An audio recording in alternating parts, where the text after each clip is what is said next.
was almost totally normal. The difference was so minor that Dylan or James did not even notice it.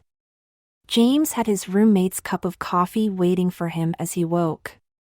Dylan thanked his friend and was happy that those two were going to have a chat. Dylan had an issue on his mind which he needed to share with someone. He wondered if he was going to end up never finding the right man for himself. It not for Dylan did not think he was good enough to get a man. He was, and he knew was in a modest manner. His assurance of he was a good catch was from him being self-aware his good qualities. He was tall, dark, handsome, kind, intelligent, strong, had good morals and a gentleman. It was from his future. After he got his degree, Dylan was going back to the Roberts' family homestead and work on the family farm. Farming was in his blood. He did not see it as work, he saw it as doing what he loved and being able to live life off of it. He loved the country life and wanted to work the land his father, his grandfather and his great-grandfather and his great-great-grandfather did. The issue that Dylan was having, he just could not connect to any man who was keen on the idea of a nice country life. He knew not going back to the farm was a deal-breaker for him. Dylan believed that fact had to out in the open right away. The last thing the big guy with an even bigger heart wanted was heartbreak over having to follow his calling. Dylan asked James, serious question. Would you move to the country for a woman you love? Yes, I would move to the country for a woman I loved. Would I want to start a relationship with a woman knowing that I had to move to the country? No. Dylan, being a typical male, said, I don't understand the difference. You are still with the person you love. Why is it such a big deal to you city folk to live in the city? James laughed at Dylan's joke of using city folk. His friend wanted a serious conversation, yet could not be serious even for a minute. He knew it was his roommate way of not getting too emotional about his predicament. James' roommate knew he wanted the stable marriage life and never to play the field again. He wanted to be with the one. It is the same reason a country boy, like yourself, wants to live in the rural areas. It is part of us. But that is not the issue, my friend. It is when people start a relationship they are looking for everything to be ideal. They want the perfect spouse, and the perfect place to live, with the perfect job and the perfect social life. They want it all. After being with that special someone, people find out what is significant and what is not insignificant in their life. Being with that special someone makes them cull away the shaft from the grains of what they need to be happy. Trust me, if a man was lucky enough to have your love, he would laugh that he ever thought for a moment that he never wanted to live in the country. Then I am not being fair wanting to be a farmer? No, I am not saying that. Relationships are complex and you are a farmer. You need to be on the farm to be who you are. Most people are not that way with a job or a place to live. You are, for you found your vocation. Asking you not to live where you need to live would be like asking a fish to live in the desert. I swear, James, I will never understand relationships. People say they are about equality, yet you are saying me needing to be a farmer is more important than the other person's need to live where they want. Dylan, relationships should be about equality. Part of equality is both people in the relationship makes sure the other's needs are put ahead of their wants. You have the need to be a farmer, so you would have to meet someone who does not have the need to be in the city. At the same time, the number of kids is not a big deal to you, so if man you are with wants a big family, you will have a big family. You both are putting each other's wants in front of your needs, then what should I do? It is simple. You can either keep on protecting your heart and not take a chance of it being broken over you needing to be a farmer. Or you not worry about if the person want a country life with you until you are at that crossroads. You will be taking a chance at heartbreak later, but will get rid of the constant heartache you have now. Great, you just gave an answer a girl would give. Speaking of that, how was shopping with the girls yesterday? James' face lit up from him remembering how great of a time he had with all the girls, especially Kara. The male who did not know he was a female was ready to give Dylan all the details. Then knew he better not, for Dylan's eyes would just glaze over like his did when the roommate would bring up what grains are the best to feed the different breeds of cattle. A little bit of Sarah did poke out also hearing shopping. She wanted her date to see the dress for the dance. She knew it might be her only date with a man and wanted it to be perfect. So if her escort for the evening saw the dress, he could make sure their outfits were somewhat coordinated. Dylan, I will take that comment as a compliment, so thank you. And shopping, it went great, I got everything I needed.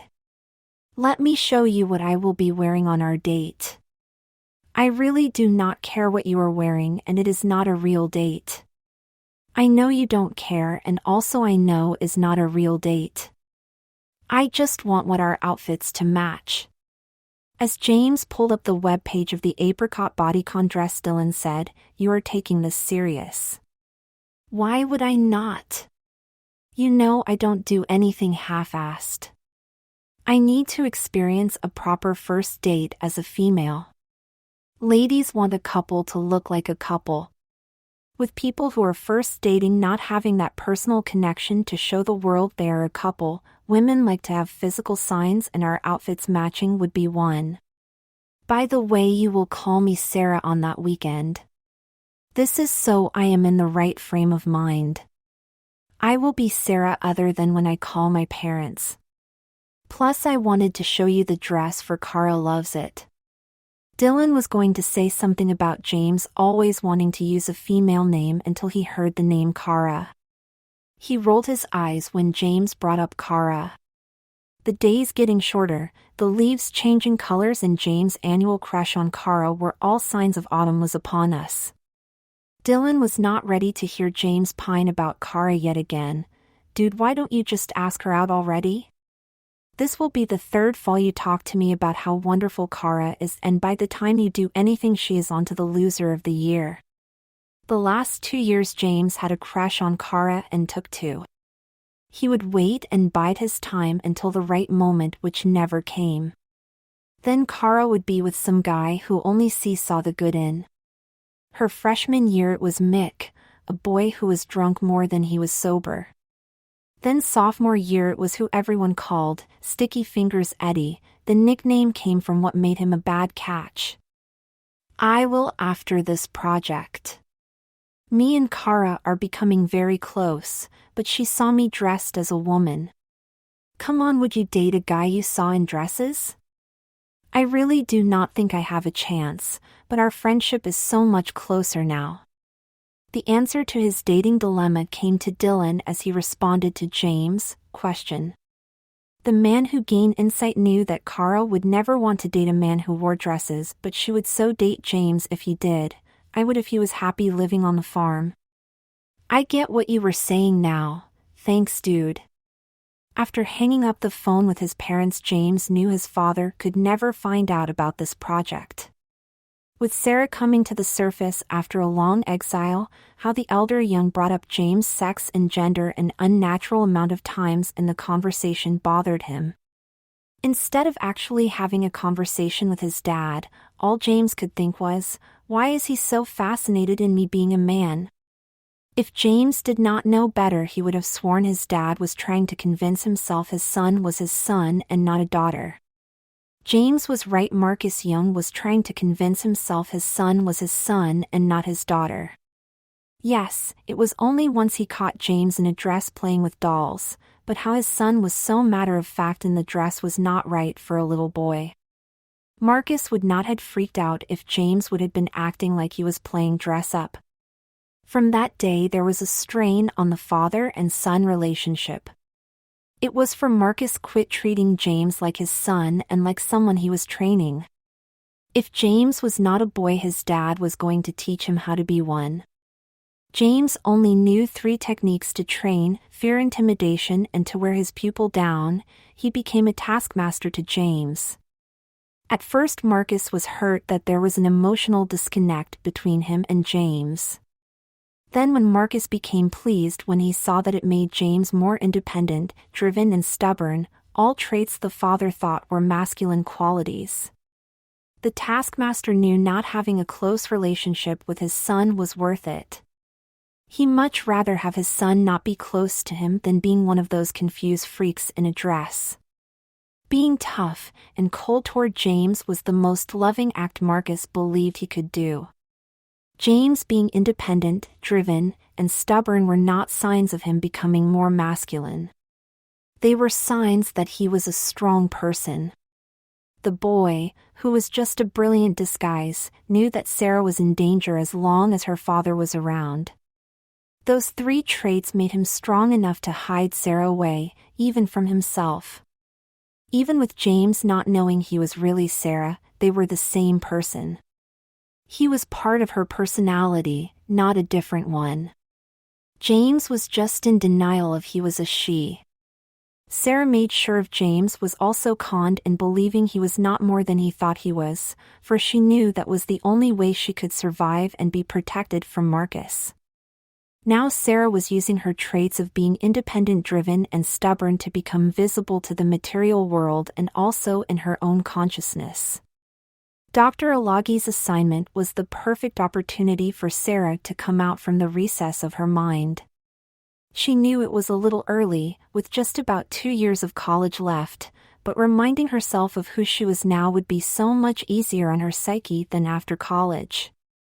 It would be easier was for the catalyst which caused her to dress how she should was external instead of internal. James would not be asking so many questions about why he was doing so and why he liked it. Moving the schedule up to now did have its drawbacks. The biggest one is it would be rushed.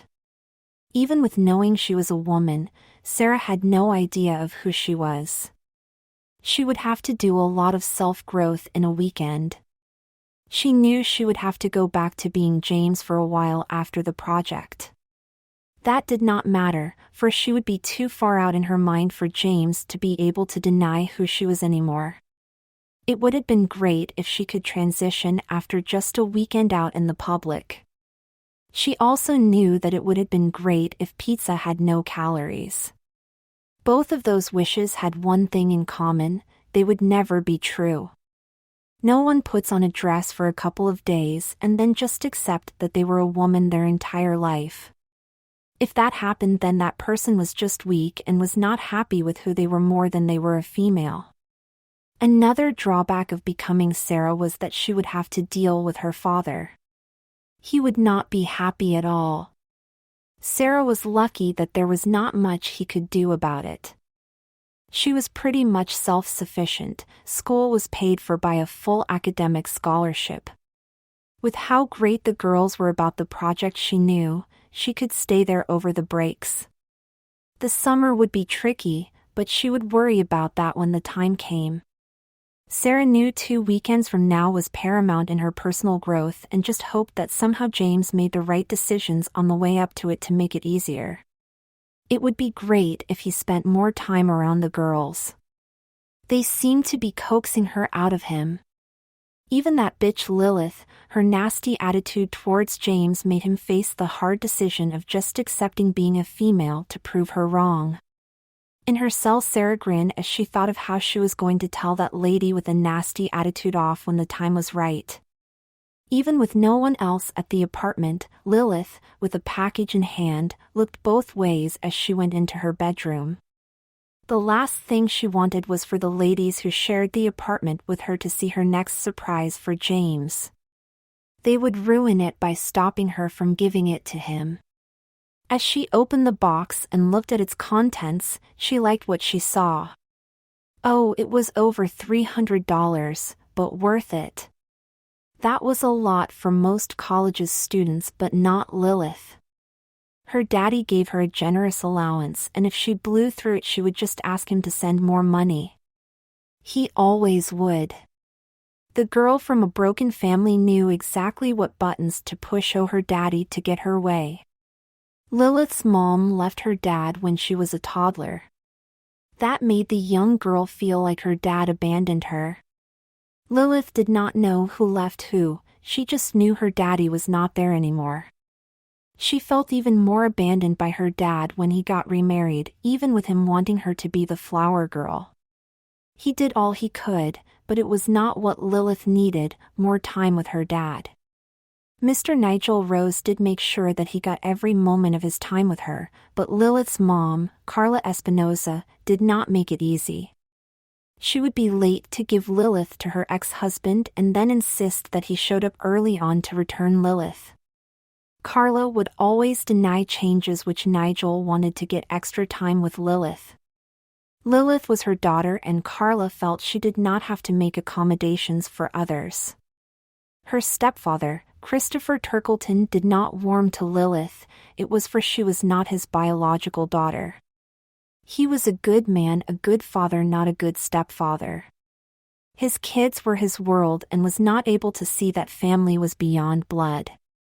That did lead to a couple fights between her stepfather and her mom. Carla Espinosa never took the name of either of the men she married. She thought that was the best way to show she was a modern woman. She also thought the best way to show she did not need a man was to try to do everything herself. Her second husband not being the best stepfather to Lilith would only occasionally bother Carla. She did not need any man's help in raising her daughter. Plus it would teach her Lilliput an important lesson: you do not need a man to be happy. Her ex-husband got her child on her terms, not the courts. No judge would tell her when she had to drop off or pick up her precious rose. It putting a stain on the father-daughter relationship was no concern to her. Nigel had to learn to overcome that, for life is not easy or fair. It will also teach her Lilliput another important lesson: people are not dependable. So Lilith got the money to buy her surprise for James from the undependable man who was always there for her. She put the box inside a drawer and just waited for the right time to give it to James. It was Tuesday after his classes and James wanted to go over the ladies' apartment right now. He was going to have a makeup lesson from Audrey. He always was fascinated with watching a lady put on her makeup. It was just amazing at how nonchalant a woman could apply makeup. It was nothing to them to be holding a conversation while applying the right amount of blush. Then the results of a good makeup job he loved. A good makeup job, to him, brought out the best features of a lady face while looking natural. The normally patient man finally could not wait anymore. He called the apartment and asked Audrey if it was fine if he came over early. He knew that she was studying and did not want to intrude on her academic pursuits. Audrey, like always, was ahead in her studies, so she told him to come on over. Plus, she was hoping that Sarah would be early so she could spend some one-on-one time with her new friend. James got there and Audrey suggested that they had something to drink before they got started. Sarah took Audrey, referring to James as dear, as her cue to come out of the darkness. Audrey wanted the drink together so they could chat beforehand. The chat was to satisfy her curiosity. The makeup artist for a day was a little curious about how much of Sarah was James being in the role with the clothes on and how much of it was just a different part of James' real personality shining through now it had the chance. Audrey and Sarah had a nice little conversation. How open, down to earth, and friendly Sarah was made Audrey trying to read her friend impossible. Sarah was acting just like James would, but so different at the same time. Sarah was just a feminine version of James, so Audrey could not tell which parts were natural and which parts were forced. She never even thought of what was the truth, it was all natural. The door opened and Lilith came in. The two ladies in the living area said hi. Then the intruded on their time together asked what James was doing there. Audrey threw a dirty look at Lilith and before she could chastise the lady who was up to no good said, "Sorry, I meant Sarah. It is just a force of habit to me to call a man by a man's name. I will get it right by that weekend. So tell me, what are you two girls doing?" Sarah was not happy that her frenemy was there, but was still happy about what she was about to tell Lilith. "Oh honey, Audrey is kind enough to give me a makeup lesson. I need to be able to do my own makeup to have the real experience of being a woman." Internally, Lilith blew up and she would have went off on James, for she found the answer to be a superficial remark. It never even crossed the mind of the lady on her high horse that Sarah understood that makeup was part of a woman's outfit. Lilith took Sarah's remark as saying that a woman is not a woman if she did not wear makeup. Lilith fought the urge to go off on him like a businessman trapped in a hippie commune for life. She knew giving one of her surprises she had in store for James would be more satisfying. Her saying how wrong his statement was would not register to him, for he was a man. Her giving her righteous objection to that flippant remark would also make it that she had to wait to give James the box inside the box. "Oh, that is great, Sarah. I got another one of my surprises for you and I can give it to you now. It will be so helpful when you are all doll up playing dress up. Sorry, I mean exploring what it is to be a woman. Again, force of habit, when a man puts on a dress I call it dress up. I will be right back." Sarah was a little shaken when she heard that Lilith had multiple surprises in store for her. One was more than enough, many and more than two might be too many for Sarah to handle. Sarah could not understand why Lilith was spending the time and effort to make Sarah coming out into the light so hard. Sarah the sweetheart knew that her friend was mad at her, but would not say what was the issue directly. That upset Sarah, for each time she interacted with Lilith the space between them grew. She was losing a friend over a stupid project. Sarah's friendship to Lilith was more important than this project, so she said, "Audrey, I am going to find another project to do. I know Lilith does not like it. I will just do some volunteer work at one of those women groups," she suggested. "Plus, me doing so would help repair my relationship with her." Audrey was not going to have Lilith dictate to Sarah what she can and can't do. Plus, she knew this project was important for her friend's emotional and psychological growth. Audrey took on her den mother role and said, "Listen here, young lady, you will do no such thing. You put too much time and money into it. Plus, there are 3 other ladies who want to spend the weekend with you. So either Lilith is going to learn to live with you becoming Sarah for the weekend, or she is going to lose 5 friends. I know Dylan will also not be happy with how she is acting." Sarah regained her convictions of becoming herself for an entire weekend when Lilith came out with a gift bag in her hand.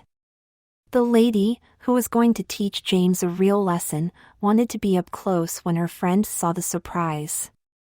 The devious lady reached into the bag and pulled out what looks like a piece of silicone with 2 straps. Closer inspection of the silicone showed that it had a vagina in the middle of it. Sarah looked dumbfounded and Audrey had anger written all over her face. Before either of them could say anything, Lilith said, "I bought you your own vagina, the B-Lady vaginal prosthesis. Don't worry, it is easy to put on and the instructions are in the bag. You want to be a lady for the weekend, and a lady does not have what you have between her legs. A gaff just pushes it in, but you can still see it. You should see what a real woman sees when she looks down there. You want to be a woman, then totally look like one. Also, you should have the same issues a woman has down there. You will have to sit when you urinate, and have to wipe after doing so. So this surprise is just my way of making sure you get the real experience of being a woman while you play dress up." Sarah was upset and was ready to cry.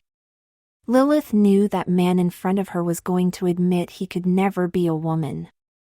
Lilith eagerly waited to hear her foe admit defeat. Even with James admitting he could not be a woman even for a weekend in a moment, this was not over for Lilith. She had at least one more surprise for James. When the time was right, she would give it to him, to remind him he was never man enough to even try to be a woman. The lady, who was just trying to come into her own, was in a no-win situation. Sarah knew she could not back down from Lilith's challenge, yet at the same time she did not know if James was ready for her to have a vagina. Even with it being fake, when Sarah looked down at it, James might figure out Sarah's plan.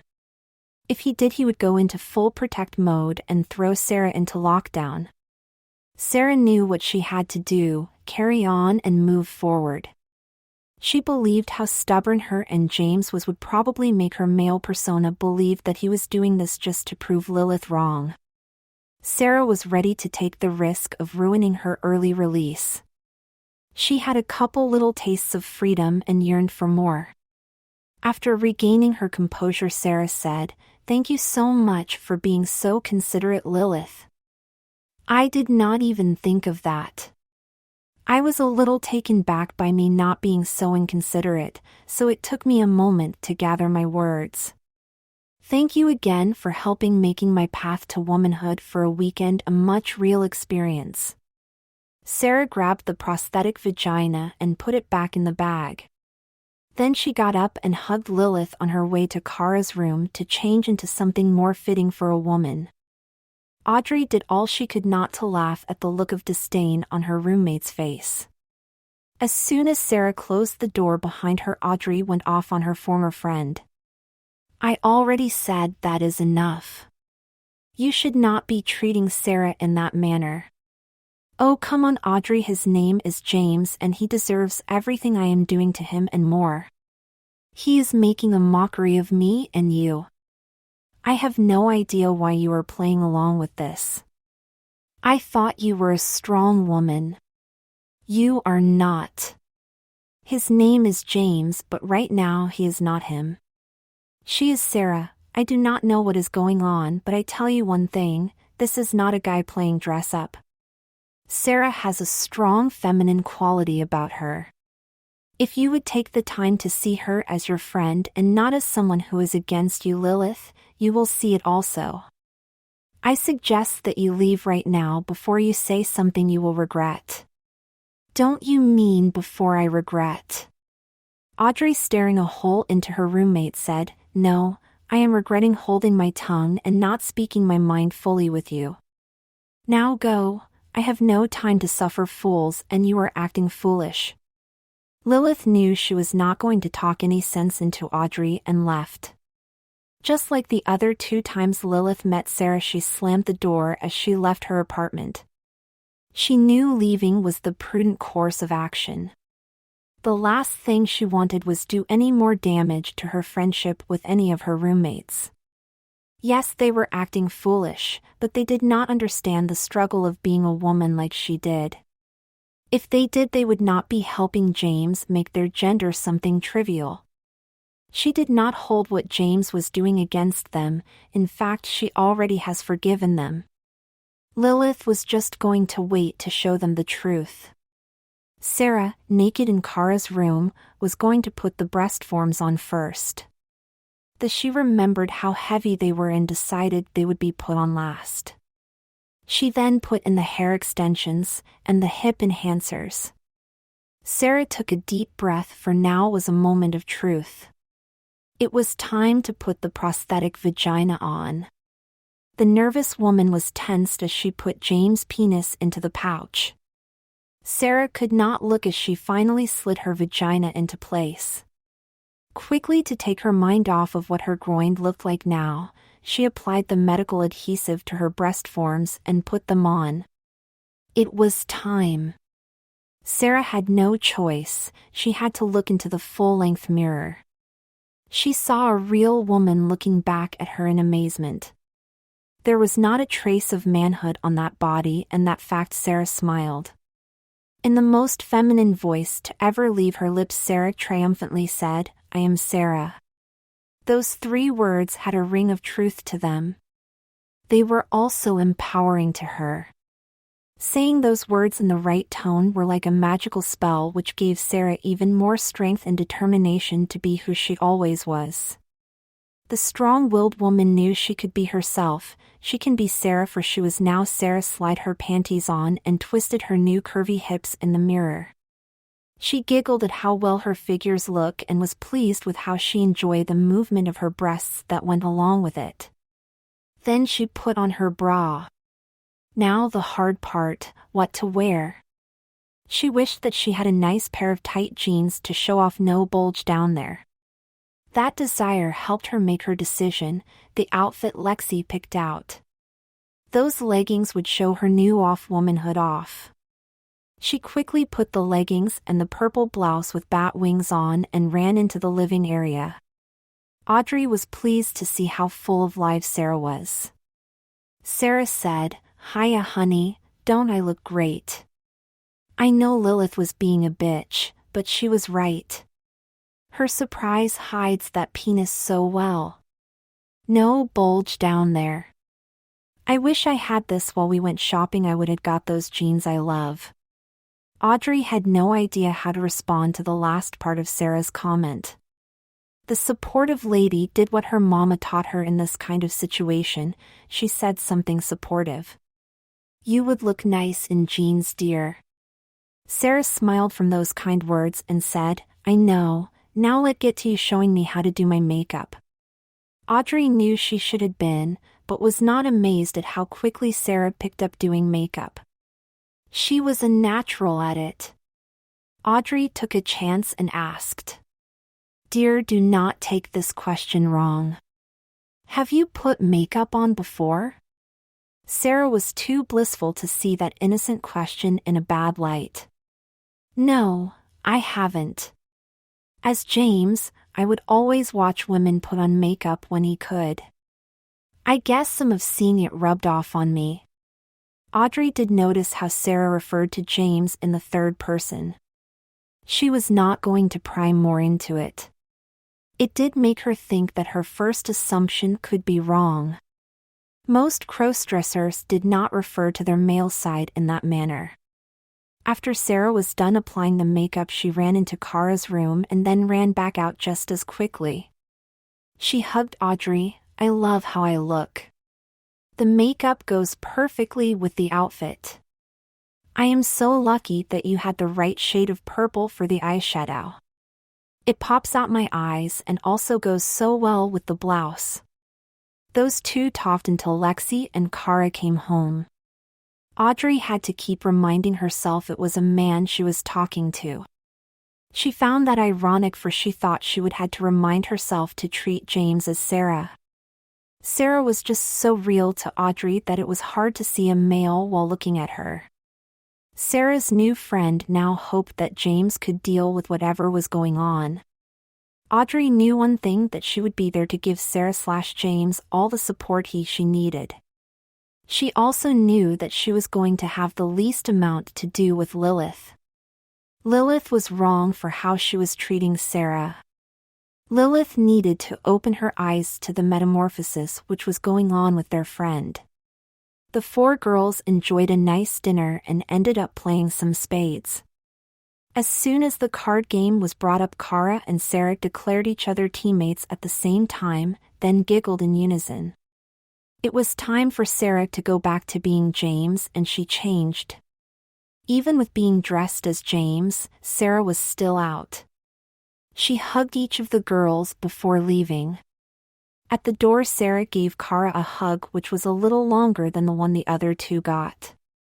She said, "I really enjoyed our time together. Maybe I can come over on Thursday for some girl time with you." Kara's heart skipped a beat hearing that. She knew Sarah was not asking her out on a formal date. Still, Kara knew it was so the Giggle twins' bond to grow tighter and more intimate. "You can come over anytime you want to spend some girl time or girl and boy time with me, Sarah James." They looked deeply into each other's eyes before Kara closed the door. Sarah thought to herself how much she liked both Kara's response and the nickname her friend just gave her. She left and Kara closed the door and leaned against it. Before she could say anything, Lexi and Audrey said, "I know, you think you are getting a crush on Sarah James. Chapter 5. It was a nice sunny afternoon and there was many students on the lawn behind the student union enjoying basking in the sun. While these kids were making sure that their youth was not wasted on the young, Lilith sat on a bench with a thundercloud over her head. The cloud became blacker and the lighting louder as she watched the young ladies flaunt their bodies to flirt with the men.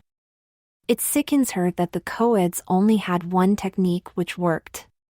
After a couple of more minutes trying to enjoy the autumn sun, Lilith got up to head to her apartment. She could not take watching women depend on their physical appearance to get the attention of the men they fancied. The importance men put on looks and clothes style, some of the most shallow aspects of a woman, was more than she could take. It also reminded her of what she was trying to take off of her mind, her friend James' stupid project. The waste of time which, James and her friends called a project was him living as a woman for a weekend to experience life as the opposite sex and gender. That was not being a woman or a female for a weekend in her eyes, it was playing dress up. Lilith was disappointed and mad at James for just being so shallow to think that wearing a skirt made a person a woman. The lady who was so blinded by being hurt by the fact her friend James turned out to be yet another man, she forgot to realize the fact men had to peacock also at the beginning of the relationship. Most of these potential couples Lilith watched that day depended on what was superficial instead of substance to pick who they wanted to get to know better. Both sexes can be superficial really did not matter to the feminist, she was too wrapped up on how men just needed to learn life from the point of view of women. Lilith was too in tune with her negative opinion and thoughts about men to notice the irony in her points of view about James' project and men. She was mad at James was trying to learn the point of view of a woman. She also made being a female about something physical, certain body parts. Not having consistent beliefs how men and women should act and feel was normal for Lilith. The unknowing hypocritical lady held men to a higher standard than women. Women could turn down the advances of a man for she was not physically attracted to him, but a man better try to get to know a woman before he did the same. This double standard also skewed her views of James and her roommates. James was just another man trying to push the masculine agenda into what womanhood was. His observations would just be androcentric views on a gynocentric subject. While the ladies just did not know better for they were accumulated to living in a patriarchal society. One day they will quit watching the shadows on the cave's wall and think it was reality. Lilith's double standard came from her mom trying to make her independent from men. Carla Espinosa's biggest goal in life was not to be her mom, and her second biggest goal was that her daughter was going to be stronger and even more independent than herself. Carla's mom, Paula, stayed in an abusive relationship with her father, Alonso. The daughter saw that as her mom being weak. Paula was being strong the only way she knew how, the sacrifice of putting her children's needs ahead of her well-being. Carla's mom knew her lack of education and skills made it impossible to provide for her children. She needed the middle-class upbringing to not be as likely to be so economically dependent on another as she was. The fact that she was ensuring the dream of every good parent, their children having a better life than them, made her strong enough to take the brunt of the abuse from her husband. By not fighting back, she shielded her children from him. Then as soon as she could, the day that her last child left the nest, was the day she filed for divorce from that bastard. The woman who passed on her skewed theories of being strong and independent shared Irina Dunn's view of, a woman needs a man like a fish needs a bicycle with Lilith. The statement was factually true, but the use of it to form one's view of intersex relationships gave a demented outlook on the opposite sex. It made the comparison of men to something which was useless. The catchy saying might empower a person. The cost was too high to demean and lower the worth of others. So Lilith was now under the unknown burden of seeing half the population as something which was not needed. It was reinforced by her mom making sure she isolated her daughter from a good male role model. Her father, Nigel Rose, was one, but Carla made it hard for him to show it. She used him wanting the best for his daughter against him. Her father's accommodating Carla's wanting to drop off Lilith late or pick her up early from his visitation time was explained to Lilith as him not caring about how much time he spent with her. Her stepfather, Christopher Turkleton, was encouraged not to be a big part of her life. He did not really want to raise a child which was not his, so not being involved with Lilith's childhood was easy for him. This baggage which Lilith was given to by her mother was affecting her social life and why she was heading home later than normal from classes. The lady in a bad mood made it back to the apartment and stopped for a moment before opening the door. She needed to change her frame of mind and center herself again. The passionate lady wanted to be in a better mood, so she did not take her anger at James out on her friends. Lilith walked into the room and saw Audrey. She wanted to talk with her friend to get back on the same page as her.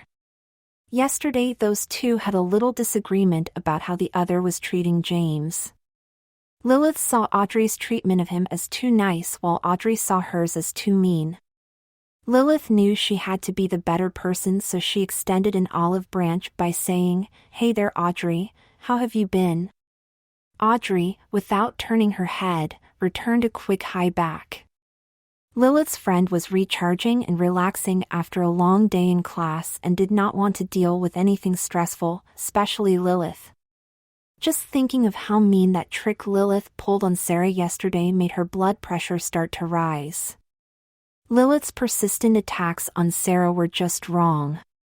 Here was a man, James, who was trying to get a better understanding of women by living as Sarah for a weekend, and all her roommate could do was belittle him.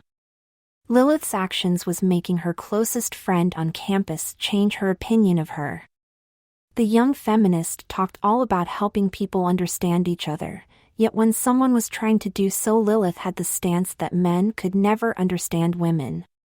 This stance came with Lilith closing her eyes. If she would just see James as Sarah, she would know that there was more to this project than what met the eye. He was embracing being Sarah. Lilith knew Audrey turning down the olive branch was a sign now was not the right time to smooth things over. The lady who wanted to keep the peace knew to keep her distance from her unreasonable friend and said, "Okay, you are still upset with me trying to help by making James playing dress up as real as possible. Talk to me when you calm down." Lilith meant no ill will saying dress up, she was just calling the project what she believed it was. Even with meaning no offense, being that dismissive of James' attempt of understanding femininity was taken with ill will. Intentions means nothing when someone talked down on someone else. Lilith, I am calm. Like I said, her name is Sarah. Until the weekend James comes over to live as Sarah, that is her name. You are not trying to help, you are trying to humiliate your friend. Lilith was done trying to take the high ground. This lady was looking for a fight. She needed to express her disapproval of James' actions and her friend's support of it. It is not me trying to humiliate anyone. James is doing that to all of us by thinking that putting on dresses and skirts makes him a woman for a weekend. It is sad that you and the other two are encouraging that backward mindset that the clothes makes us a female. Audrey did not want to have any regrets, like she did yesterday. Today she was going to speak her mind. The lady who had enough of her friend's attitude felt that she gave Lilith more than enough opportunities to get on board of being supportive. If not being supportive, then just being neutral. Audrey spoke her mind. Lilith, if Sarah was doing this, then I would not be helping her. You do not even know what is going on, for you will not give it a chance. You are just being mean towards someone who does not deserve it. So you better just walk away, not get involved anymore, and don't bring this up anymore. Lilith was not going to take orders from someone when they were in the wrong. Do not tell me what to do. If anything, you all better put a stop to this weekend of playing dress up. I do not want James to stay at my apartment for that weekend. Get this straight, this is our apartment, not yours. Sarah will be staying here. You always talk about how men need to better understand what it is to be a woman. Why are you so against our friend doing so? It is simple, and I am shocked that you do not see it. James will not be experiencing life as a female. He is just going to push his views of femininity onto how he acts that weekend. That is why it is playing dress up. Why don't you understand that? Lilith, we all ladies first pushed our views of what being a female is when we discover ourselves. Sarah has been discovering herself. That is different. We are females, and while he is not. What makes you say that? How can you know that Sarah is not a female? It is simple. James does not have the female primary or secondary sex organs, and he has the Y chromosome. You are a pre-med major, you should know that. Audrey knew what Lilith was doing with that snide remark. There was no way the logical lady was going to fall into the trap of getting mad at Lilith talking down at her by attacking her roommate. You know that sex and gender are two different things. Sarah has a strong feminine side. It is sad, you are doing what you are accusing our friend of. You are making the physical the determination of femininity. You always say that being feminine is about a person's essence. Yes, it is, but that person has to be female for it to be true. A man cannot be a female. Audrey asked, how about people who are transgender? Transgenderism is just a way to reinforce traditional gender stereotypes. It comes as an outlash from our male-dominated society to try to stop women from being equal to men. All transgender people do is help promote the outdated notions of gender roles. It is a manner for men to colonize feminist identification, culture, politics, and sexuality. The worst part is they make being female and a woman about appearance and the body. You are doing the same thing with the body. Audrey, no, I am not. I am saying that only a woman can be female. So gender and sex are the same in your eyes. No, it is a person's sex which determines their gender. Come on, that is the same thing, Lilith. You are saying men can only be males and women can only be females. If you spent time with Sarah and was open-minded, you would change your mind. I am telling you, Sarah is different from James. I know they are the same person, but their mannerism, their speech, their choice of words, and their outlook are different. Not a huge difference, but you can tell they come from a different perspective of life. I know that perspective is from looking at the world from the eyes of a different gender. Audrey, you are just being fooled by James' acting. I am done with this conversation, for you will not listen. Talk to me when you come to your senses. Lilith stormed off into her room, thinking how foolish Audrey was to think that a man could ever understand being a female, let alone be one. It was simple. Men are males and women are females. Lilith used anecdotal evidence to come to this conclusion. From her life experiences, Lilith believed a man could never be in touch with his emotions, empathic, or nurturing to be a female. The views of gender having a direct dependent correlation to sex was an unexpected consequence of her mom shielding her from good male role models. With being sheltered from good men, Lilith was never able to see men were not as stereotypical as what her mother led her to believe. Hopefully one day she will open her eyes and treat men as she wanted women to be treated, as an individual, not part of a group. James was walking out of his women's studies class when one of his fellow male classmates asked him if he had any idea what to do for his class project. The man who was normally open about the mundane closed up and told the inquiring man he had no idea. His classmate took James sounding a defensive as being stressed out about it, and tried to ease his mind by telling him it was only for a grade, just do some charity work. James took offense to the disinterested attitude, but just agreed. He knew his classmate meant no wrong.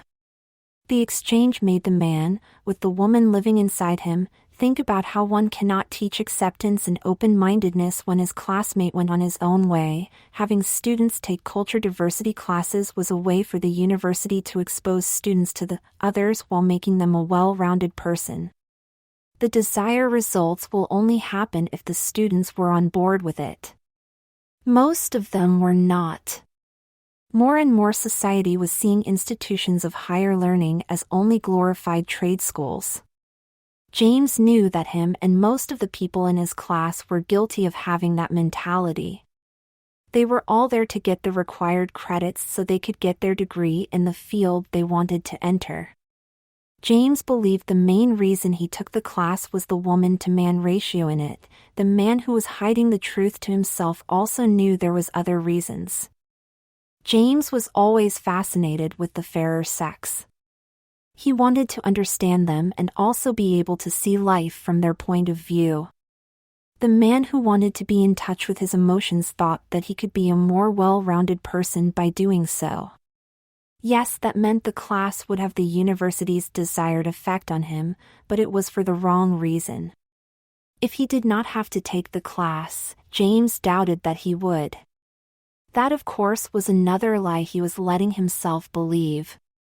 Sarah Wood had found an excuse for him to take women's studies. It might have been so he could better understand James' female students. It might have been for Lilith told him about a great professor to take.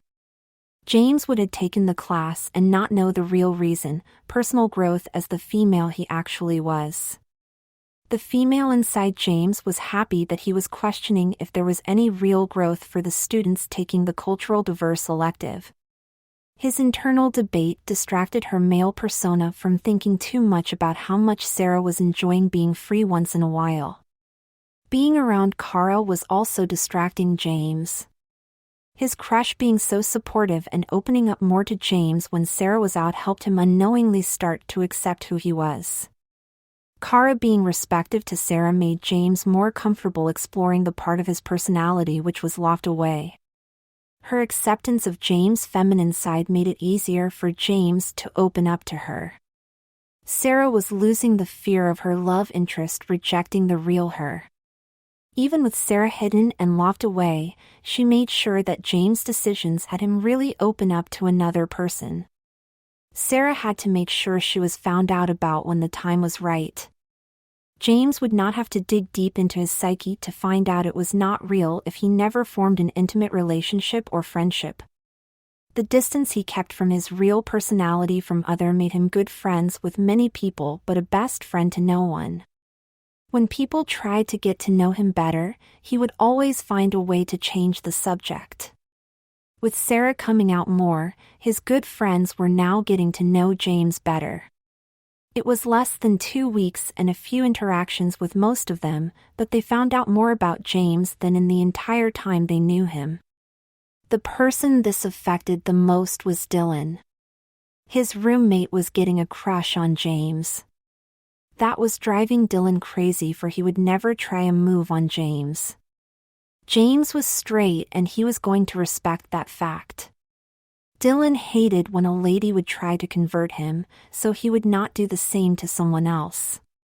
Another reason was that even if James was into men, the man longing for his friend believed he was too far into the friend zone. Taking a chance asking James out would not be worth ruining their friendship to see if there was something more. James walked into his room still lost in his thoughts about forced electives. He went from if they did serve their purpose to how the name was an oxymoron. Dylan greeting him snapped James back to reality. Seeing Dylan with a smile on his face made James feel good. Dylan was a serious guy who rarely had a smile on for no reason. People used to joke that he made Tommy Lee Jones look like Mr. Happy. The smile on Dylan's face got bigger when James told him about going to spend some time with Kara. Dylan was wise enough to know that a crush was more than just wanting to be with someone. It was about wanting the best for that person. Kara was the best person for James to be with, so he wanted those two kids finally get together. Dylan did get up to show James a surprise he bought for their date, a light blue dress shirt. Yes, Dylan found it ironic that he was going out on a fake date with the man he had a crush on. He also knew it went into the absurd for the guy he was going on the fake date with will be presenting himself as a woman. That did not matter to him, for he was going to at least show James a great time and how a gentleman should act on a date.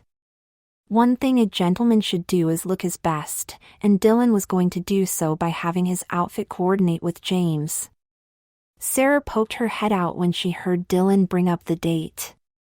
With James being in a good mood and her tasting freedom, she was more courageous. The caged-up lady would sneak out of her own prison more often for little unscheduled furloughs. Sarah pictured how nice that shirt will go with Dylan's blue dress pants and knew those two would look nice together. She had James give Dylan a hug and thanked him. Dylan was a little taken back by the hug. That was out of character for his friend, but Dylan did not mind it. James being excited and touching him made Dylan feel good. Plus, James has been acting a little out of character for the last couple of weeks.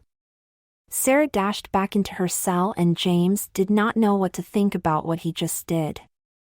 He quickly said, "Oh, sorry about that. It is just I am a little into getting into being Sarah, and I know that if I was a girl that what I would have done. Plus, I really appreciate you taking this serious. I have been getting major grief from Lilith about my project." Dylan took the reason James gave at face value. "It is fine that you hugged me. I will say that you've been showing a different side of you and it fits you. If you are a hugger, so be it. You give good hugs, for you have such a big heart. I always been telling you to show it more often. Don't worry about Lilith, you know she gets on her high horse for any reason. It will soon be October and we will have to hear how about pink washing." Hearing those words of encouragement made James feel less awkward about what he just did. Dylan was right, he should just be who he was.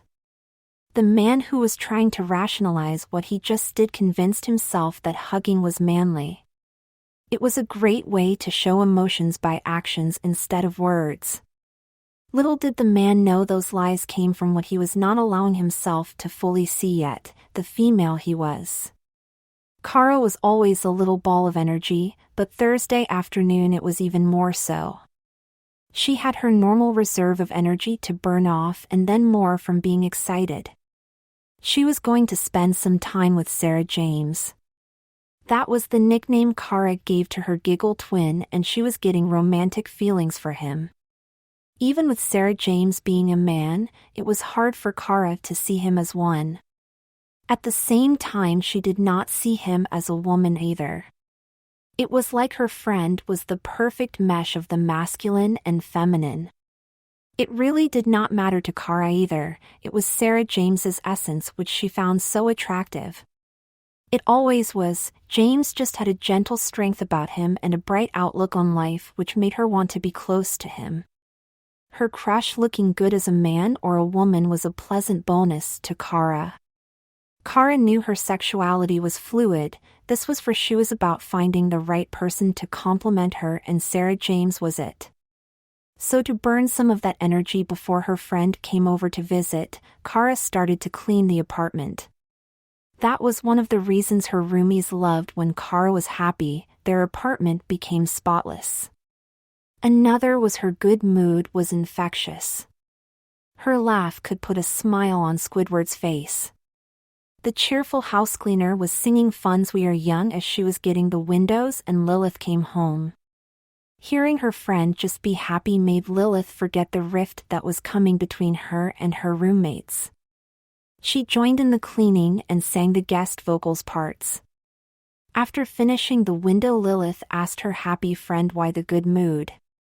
The answer of Sarah James was coming over took all the good out of Lilith's mood. Lilith asked herself, how could Kara still like James? Those two have been flirting back and forth for the last 2 years. They need to either become a couple or move on. Also, James is now wearing dresses and Kara was getting more into him. Then as quick as that good mood when it came back. Lilith figured out yet another way to make James' life miserable. Before leaving, Lilith started to put her new scheme in motion. She feigned support of James' project and Kara bought into it. Lilith's pawn in her plan was too happy to see the objector now on board. To question the quick change of heart. Lastly, right before the lady with clandestine motives went to leave the apartment, she suggested that those two hung out on Saturday night. Kara was in an even better mood when Lilith left. She felt it was great that Lilith was finally being supportive of James' project. For one, James was always there for others when they needed support, so Lilith should pay him back. Another was if it was not for their friend, none of them would have met. Lilith would not have her 3 closest friends on campus without him. James brought those 4 girls together by introducing them. They were all his friends and just hit it off when they were introduced by James. He did so for he knew they would form close friendships with each other. Kara became his friend for they had 3 classes together during their freshman year fall semester. Lexi met James at a party where she spilled some cheap red wine on her shirt. James could tell she was embarrassed by wearing a shirt with a bright stain on it. James poured some wine on his shirt and joined her so she would not stand out. Then Audrey was intrigued by James for he went up to her and asked her advice on what birthday gift to get for a lady he just started to see. It was not his brashness but the reason he gave for asking the question. He told her she seemed like a lady who has it together and would know the answer of how personal to make the gift.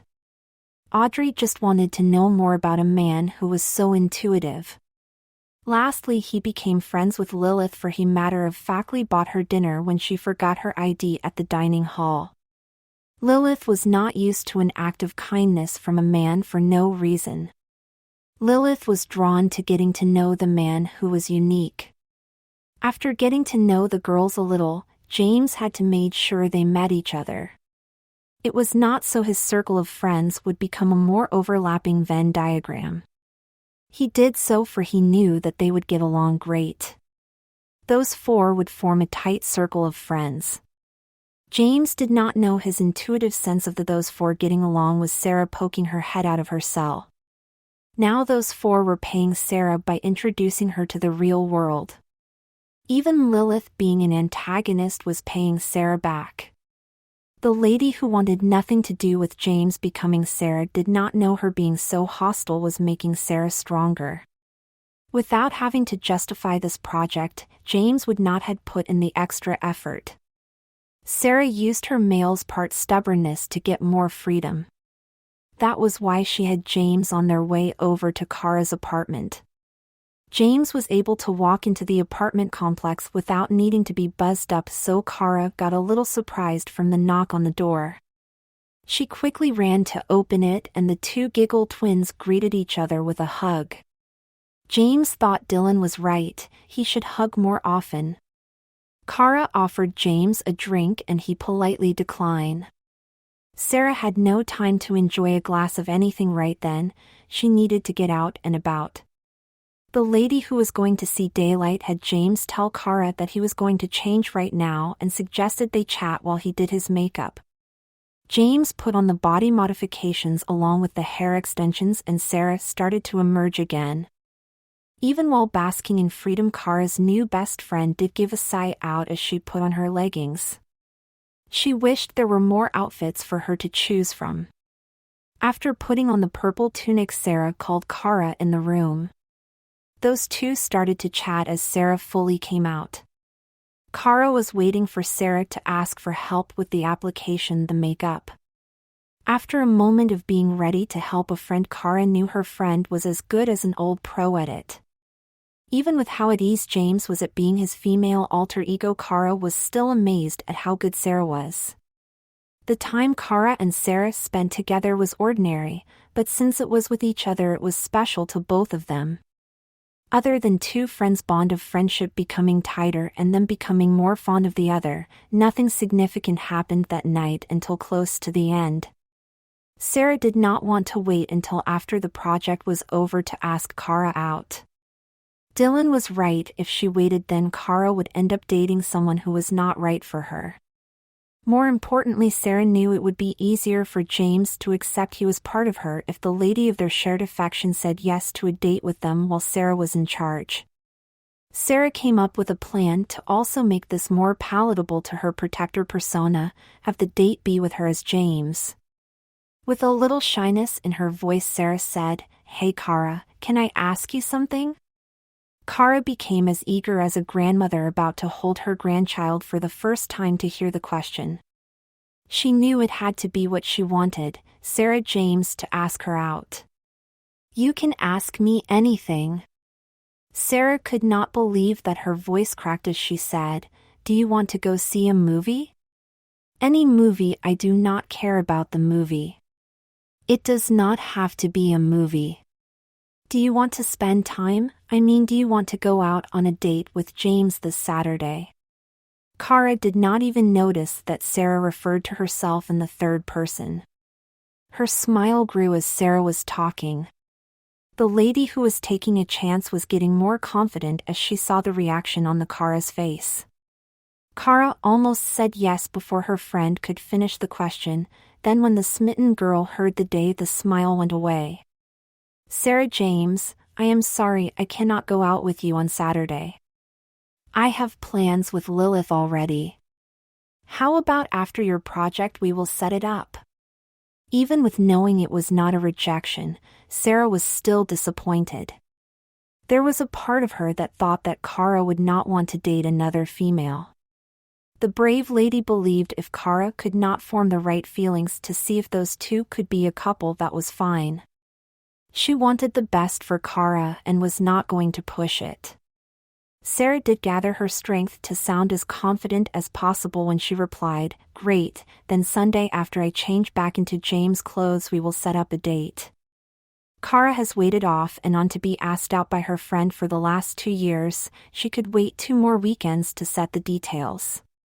The lady who was getting what she wanted was about to suggest to make the plans now, but did not want to come off as fickle. Sarah James 9 days ahead of her, and the last thing she needed was to have a concern if Kara would change her mind again. Giving her friend a huge hug to try to show with actions how much this meant, she said, "It is settled, we will not talk about the date until then."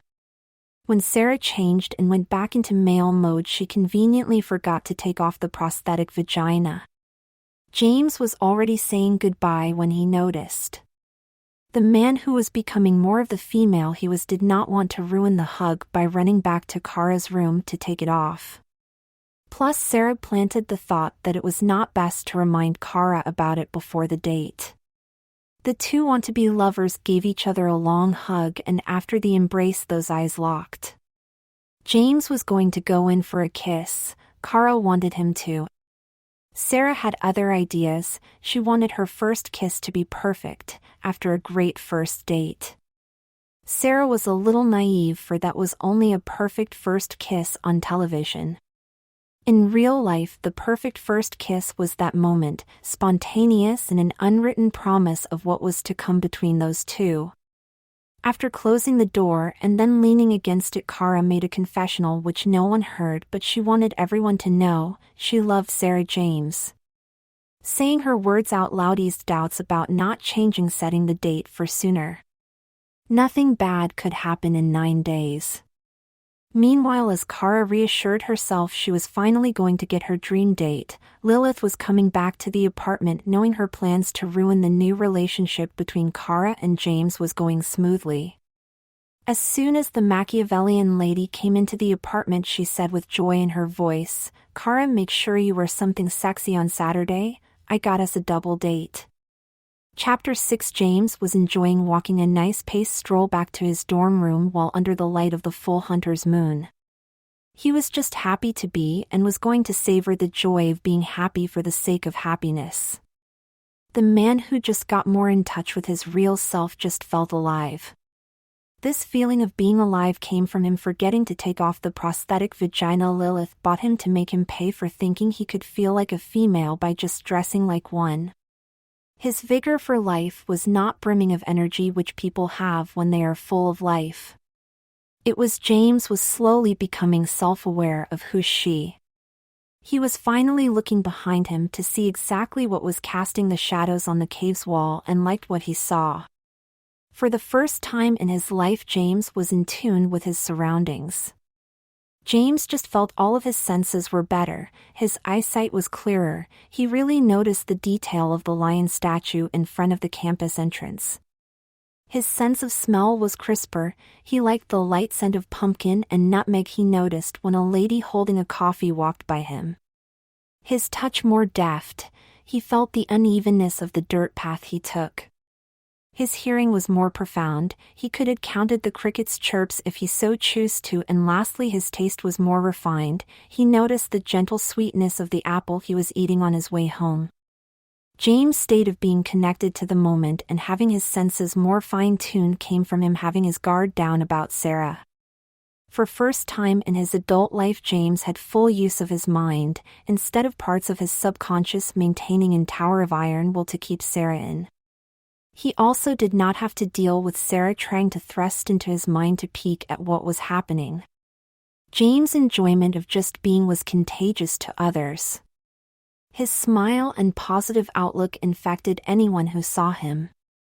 One of the symptoms was goodwill towards others. The people James wished a good evening to was just as sincere as him, and their wishes backed.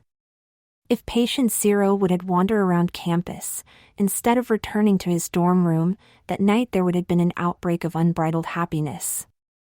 The last person James infected with happiness was Dylan. James' roommate felt an aura of positive emotions radiating off of James, and that made the smile on his face get a little bigger. Then, with Dylan getting feeling for James, his presence magnified the farm boy's smile even more. James crossed his legs as he sat on the edge of his bed closest to Dylan's bed. The man who was not really a man was so excited to share with his friend the great news. Kara and him was finally going to have a date. Dylan's reaction was not the normal one from someone who found out the person they had a crush on had a date with someone else. He was genuinely happy for James, he knew that Kara was the best person for James. Plus James was straight, Dylan knew he had no chance. While being crier of the good news from Jamestown, he person who was happy did not even notice how much Sarah was in charge. The lady living inside his head had James be more animated while talking. Sarah also made contact with Dylan's knee with James' hand. Feeling her touch made Dylan feel all warm inside. After talking some more, James excused himself to go to the men's room. He saddled up to the urinal, unzipped his pants and went to pull out his penis. James was a little startled when he felt his groin being smooth and soft plastic instead of skin down there. He laughed to himself when he realized that he forgot to take off Lilith's surprise. Without giving it a second thought, he just went to a stall to piss. The true essence of James, Sarah, was relieved that James took still having a vagina like it was nothing. Even with it being a prosthetic one, the lady, who was ready to be in charge of her life, knew that was a big step. It showed her that James was not defensive of their manhood. As James sat down to pee, it felt natural to him. Part of the reason was for he relieved himself in that manner before as Sarah. James also liked the peace and quiet which came along with sitting down. That splashing noise from a man standing was not there.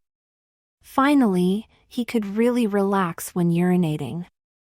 Overall in his mind it was just better to sit when nature called and knew he was going to from now on. The man who was becoming not scoffed when he thought about how most men would be scared to sit while peeing. They would not admit it and just say men stand. The man seeing life from a new perspective knew it was them just protecting their fragile male ego. They would not dare sit, and if they did would hate that they found out it was a better manner to spend a penny. What? I thought we were going to hang out, not go out on dates.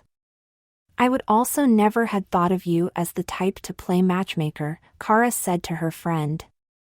Lilith's news of having a double date was unexpected to Kara. She did not agree to let her friend play matchmaker with her, so why would she do so? Plus, Lilith was against being set up on dates.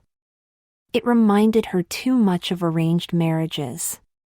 The feminist believed that people should find who they were going to spend the rest of their life with on their own, not have a busybody do it for them. Lilith could tell by the tone of Kara's response to her news her friend objected to the idea more than she anticipated. The lady who was trying to be the thorn in James' side knew one of the reasons were her actions were out of character. This made her friend leery. She surmised that Kara's opposition also came from her having stronger feelings for James than Lilith knew. Lilith had to make the date seem less as a date than just hanging out with a couple of guys. Kara, you are right, I am not the type to play matchmaker.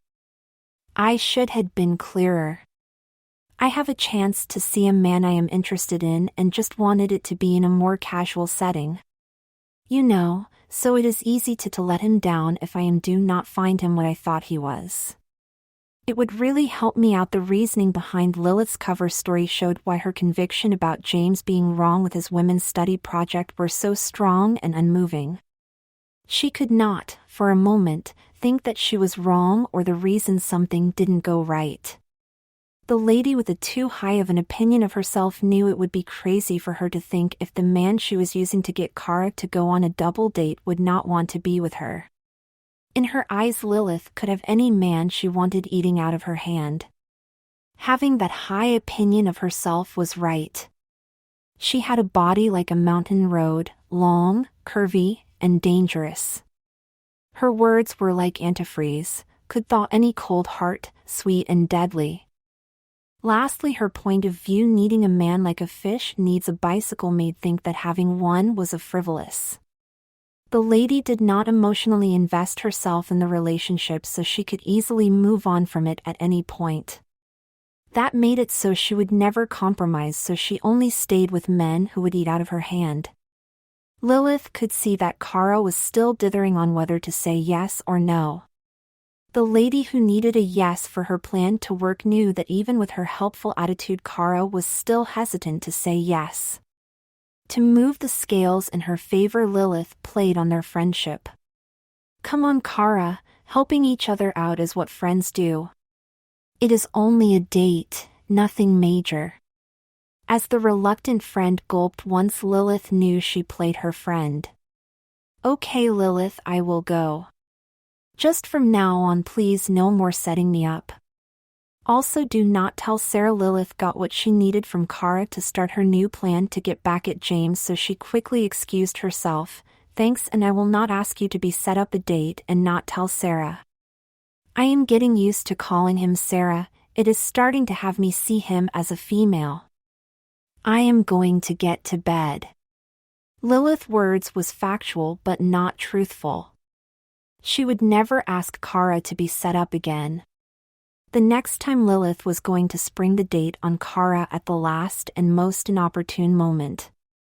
Also, she will not tell James, but would make sure he knew Lilith was now on to the second part of getting her plan to drive a wedge between Kara and James, getting him over there on Saturday. With her luck, it was simple. Lexi's boyfriend, Ryan, the Gordon, was going to be busy all that weekend with Hell Week for the potential new members of his frat. Lexi would have no plans, so the devious lady would just suggest to her to invite James over. The lady who was cutting herself off from her friends knew that her target would jump at the chance of playing dress up more. Lilith did not know who she found more annoying, the Gord or James. Yes, James was making a mockery of the essence of womanhood, but still he was only doing so for he did not understand what it was to be a female. The Gord, on the other hand, he was a frat brother.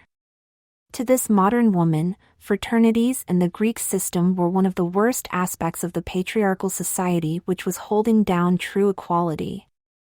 After thinking of how a member of a fraternity was 3 times more likely to commit rape, depended on money to buy friends, and used the old boy network to advance each other in the professional world, it was no contest. She found the gourd way more annoying. How could she not? Lexi's boyfriend was the antithesis of herself. The morning after setting Kara up on a date, Lilith and Lexi were the last 2 in the apartment. When Lilith approached her roommate sitting at the dining table, she was greeted with a look as cold and dark as a clear night in February. That did not affect Lilith one bit, for she knew that a hater had to hate, plus Lilith knew she could thaw Lexi's feeling towards her with sweet words and actions. Lilith started to butter her second pawn up. "Good morning, Lexi. I am going to make coffee. Want me to top your cup off?" "No, I am going to get going to class very soon." "I know you still have an hour before you need to go. We can chat a little." With how busy we both have been, we had not spent any one-on-one time. "Come on, it will only be 15 minutes. "No, thank you." As Lilith was pour her cup of liquid wake me up, she said, kept on talking to the uninterested listener. "Like I was saying to Kara yesterday, I see what Sarah is trying to do. I know I had been too harsh. I am coming around and changing my attitude towards this project." Hearing that her friend saw the error in how she was treating Sarah perked Lexi's attitude to talking with Lilith. "Yeah, it would be nice to procrastinate starting my day a little longer. Please get me some more coffee." "Good, now tell me what you and the gourd have planned for the weekend?" Lexi was liking her feminist friend's attitude. She knew her boyfriend was not Lilith's favorite person. Lilith was respectful of Lexi's choice in a boyfriend, but would always call him Ryan and used a neutral tone when he was the topic of the conversation. The lady who had a grievance about all boys' clubs was using a positive tone in her voice talking about him. Plus Lilith used Ryan's nickname. Lexi knew Lilith was finally trying more to like her man. Lexi understood Lilith's dislike of frats, for most of the guys in them were jerks. The gourd was different in Lexi's eyes. He joined for he was a legacy. His father, brothers, uncles, male cousins and grandfather were all members of Alpha Sigma. Yeah, he acted like he was part of the herd when with his frat brothers. That was just so he could network with them later on in life. There was no way the caring, sensitive man she loved really shared the herd mindset the rest of those boys did. "Nothing, Lilith. He is going to be busy playing with his man-woman haters club all weekend long. I think I will try to hang out with Kara on Saturday night." "Lexi, you know I said that in jest about frats and never used it once you started dating the gourd. It is important for those men to have their secret orientation rituals to form their brotherhood. I should not have been so harsh on the Greek system our freshman year. You will not be able to hang out with Kara. She and I have a double date on Saturday. Don't say anything, for you know how Kara gets before going out with a man the first time. You should give Sarah a call and have her come over here.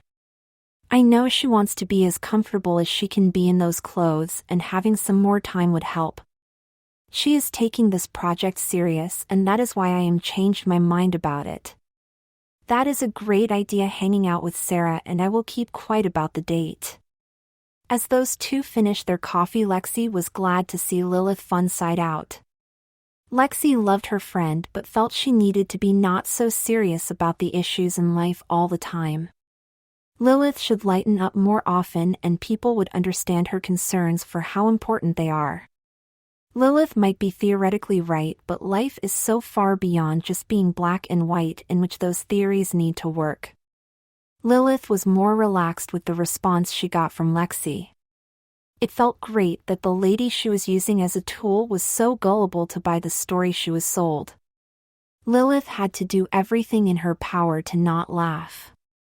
It felt good that she figured out how to get James back for the affront he was doing. Lexi was true to her word and did not bring up the double date to Kara. Even with not bringing it up with her roommate, there was a couple of things a little off about the date to Lexi. She knew how close Kara was getting with James. Finally, those two were going to have a date. Why would Kara take a chance of ruining it by going out with someone else? The only logical reason why Lexi came up was Kara agreed to this before she thought she had a chance with James and also wanted to keep her word. The other abnormal factor about the double date was Lilith was going on it also. Lilith was the last person she thought who would go with such a stereotypical rite of passage. Double dates were to mask that there was no real connection between one of the couples. Lilith wanted relationship to form from the people having a connection, not that the people had connections with other people in the group. Lexi chalked Lilith acting out of character as her friend growing by trying new things. Lilith was showing she was open to it by changing her attitude towards Sarah. Plus, it was a huge step for Lilith to call the gourd by his preferred name. It just had to be. Lilith was not so rigid about her views on life. Maybe Audrey's little chats with Lilith was finally breaking through that woman's stubbornness. Lexi was able to set aside what she found odd about the date, for she looked for reasons for her assumptions to be right, instead of the truth. Lilith was depending on Lexi to give the benefit of the doubt. The truth was too easy to see if anyone was looking for it, and if Lexi knew the truth, she would have put an end to it right away. Lilith made sure she was not at the apartment when Sarah came over on Saturday. She might be able to act like she had no issues with what Sarah was doing while interacting with her roommates. The lady with strong convictions could not hide her true feelings in front of the perpetrator of the offense for more than a short period of time. She would have had to show her contempt. The lady who was pulling the strings also needed to arrive while Sarah was already there for her plan to work. How else could she announce to Kara to hurry up they were running late for their date if they were not? How else could she have used the benefit of the doubt her friends were giving her to make it look like an innocent accident? She needed to look innocent so her puppets would not see how she was manipulating them. This was the first time Sarah was walking to the apartment as her true self. People who were walking past the lady, who was out in daylight for the first time, did not know what was shining brighter, her smile or the autumn sun. Wearing baggy cargo pants and a sweatshirt did not matter to Sarah. She was out and in charge, and freedom tasted too great to worry about how she looked. Plus, her drab wardrobe was going to change soon and she would look how she felt. Wearing the prosthetic vagina made it easy for James to let Sarah out of her cage. The hastening of Sarah becoming acclimated to the world was a huge benefit of Lilith's surprise. This was for Sarah's mental makeup. She was a survivor. Lilith's attempts at knocking Sarah down was giving the fighter more resolve to be. She went into hiding to bide her time so she was in the right point of her life to be herself with a good support system. That period of self-imposed exile was because Sarah knew it would have been a losing fight with her father, Marcus. Marcus was as socially conservative as people came. He could not understand that people were different. It was impossible for him to see that people could legitimately have a different point of view than him. He would have done everything in his power to make Sarah say over and over again that she was not real. Sarah was strong enough to wait. She knew burying her real self was not the ideal choice. It was just the best choice out of all the options. If she was not as strong as she was, she would have had a nervous breakdown by now. Living a lie to yourself was the worst torture a person put themselves through. All that pressure to put on a performance day in and day out would have made a lesser person crack. They would have needed to break free. The secret to Sarah's survival was she knew the big picture and aimed for the long-term goal. To be herself, the strong and soon-to-be independent lady made it to the girls' place and was greeted by two friendly faces and one huge hug. After the giggle twins were done greeting each other, Lexi then gave her friend a hug. Before Lexi could offer their guest a drink, Sarah and Kara was heading off to transform Sarah's appearance to match who she was. While in Kara's room, Sarah complimented her friend on the outfit she was wearing. It was a tight black miniskirt and a black mesh. Sarah's look of desperately wanting Kara was what made her blush more than the kind words. Kara knew that the lady she was sweet on was attracted to her personality. She also wanted Sarah to find her pleasing to the eyes. The warm, fuzzy feeling inside Kara soon left after her response to Sarah saying she was going to break men's hearts with how she looked. The girl who thought she was helping out a friend felt guilty in not revealing the date. To Kara, it was not really a date, so it was not worth telling Sarah. Bringing up the date and explaining it was only to help Lilith would cause more harm than good. Kara knew that Sarah James would have worried about competition for Kara's affection.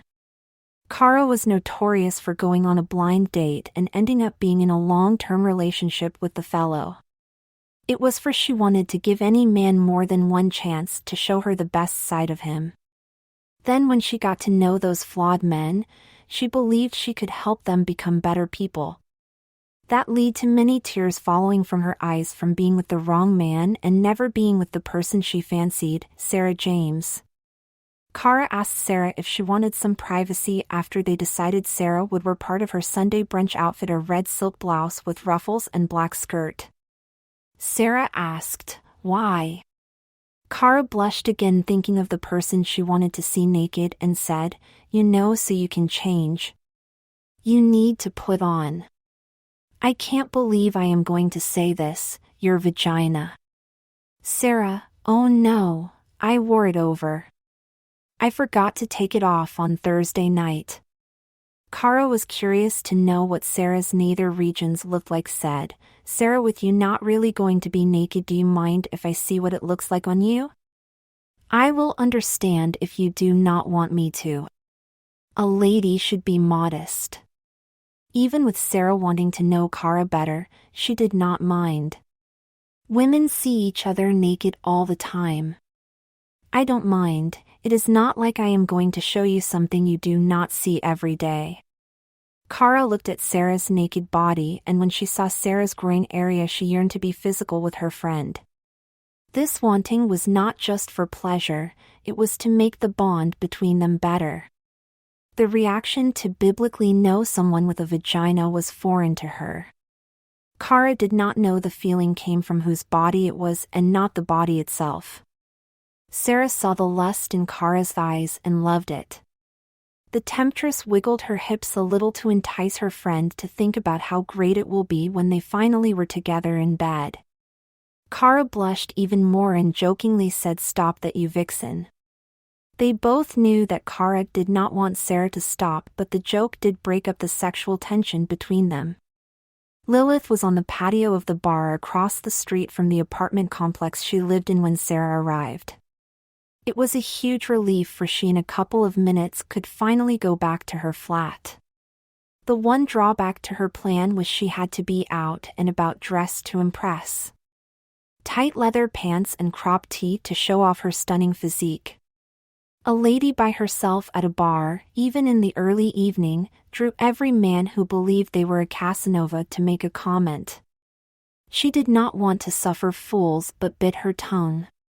Lilith needed to be upbeat when she crushed James' heart for her pawns, not to figure out what she was doing.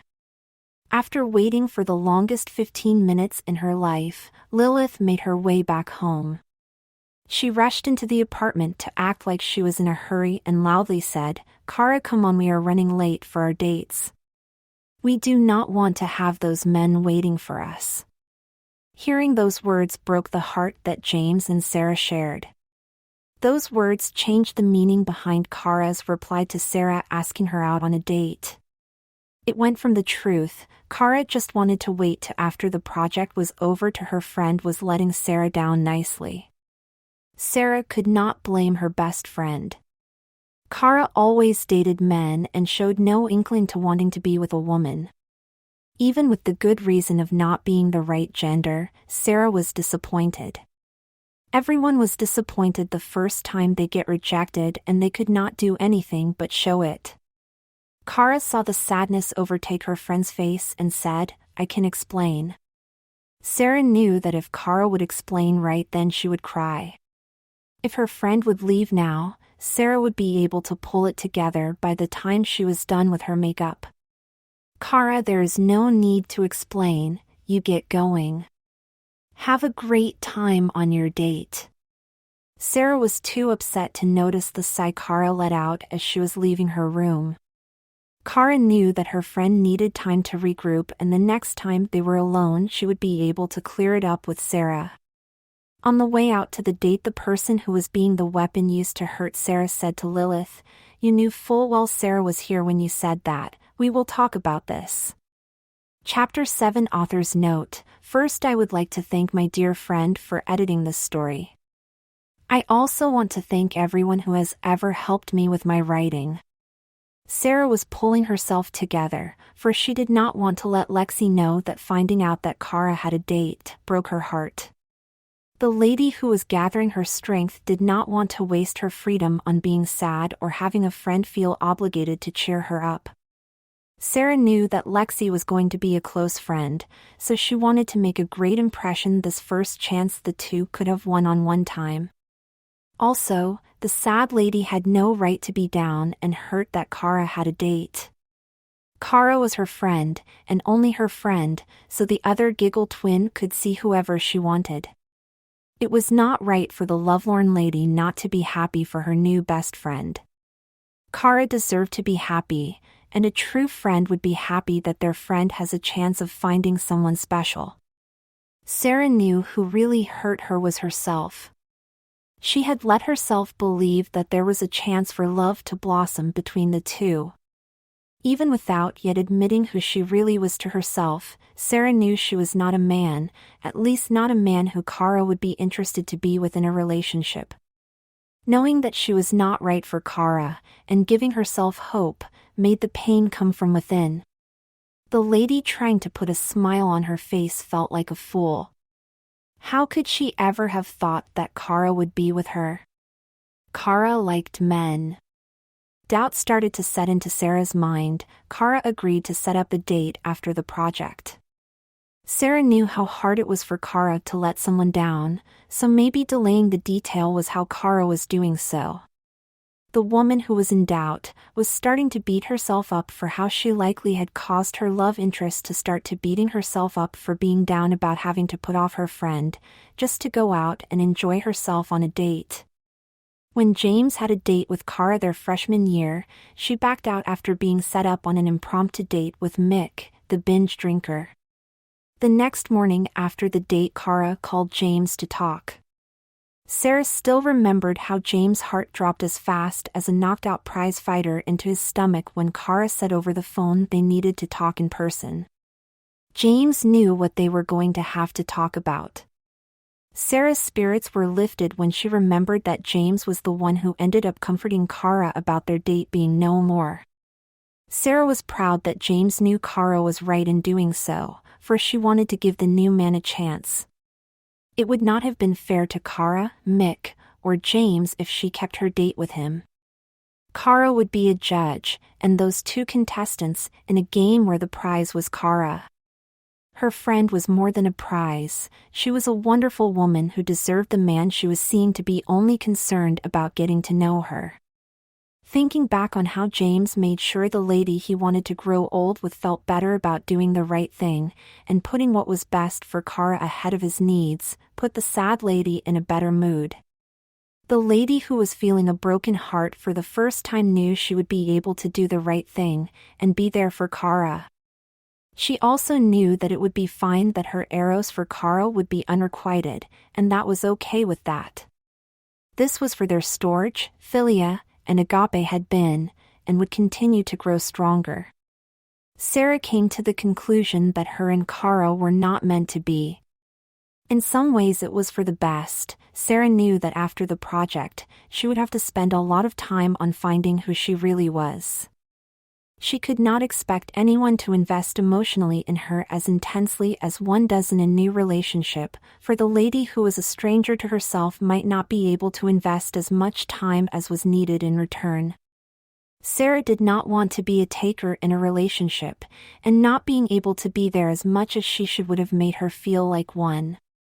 Another one of the main reasons it was for the best. By feeling her advances on Kara were rejected, Sarah had to do some self-evaluation.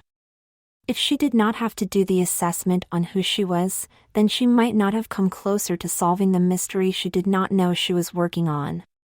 Being forced to admit that James was at least somewhat not a man was going to make it easier for the real lady to emerge from the husk of a man who had been protecting her.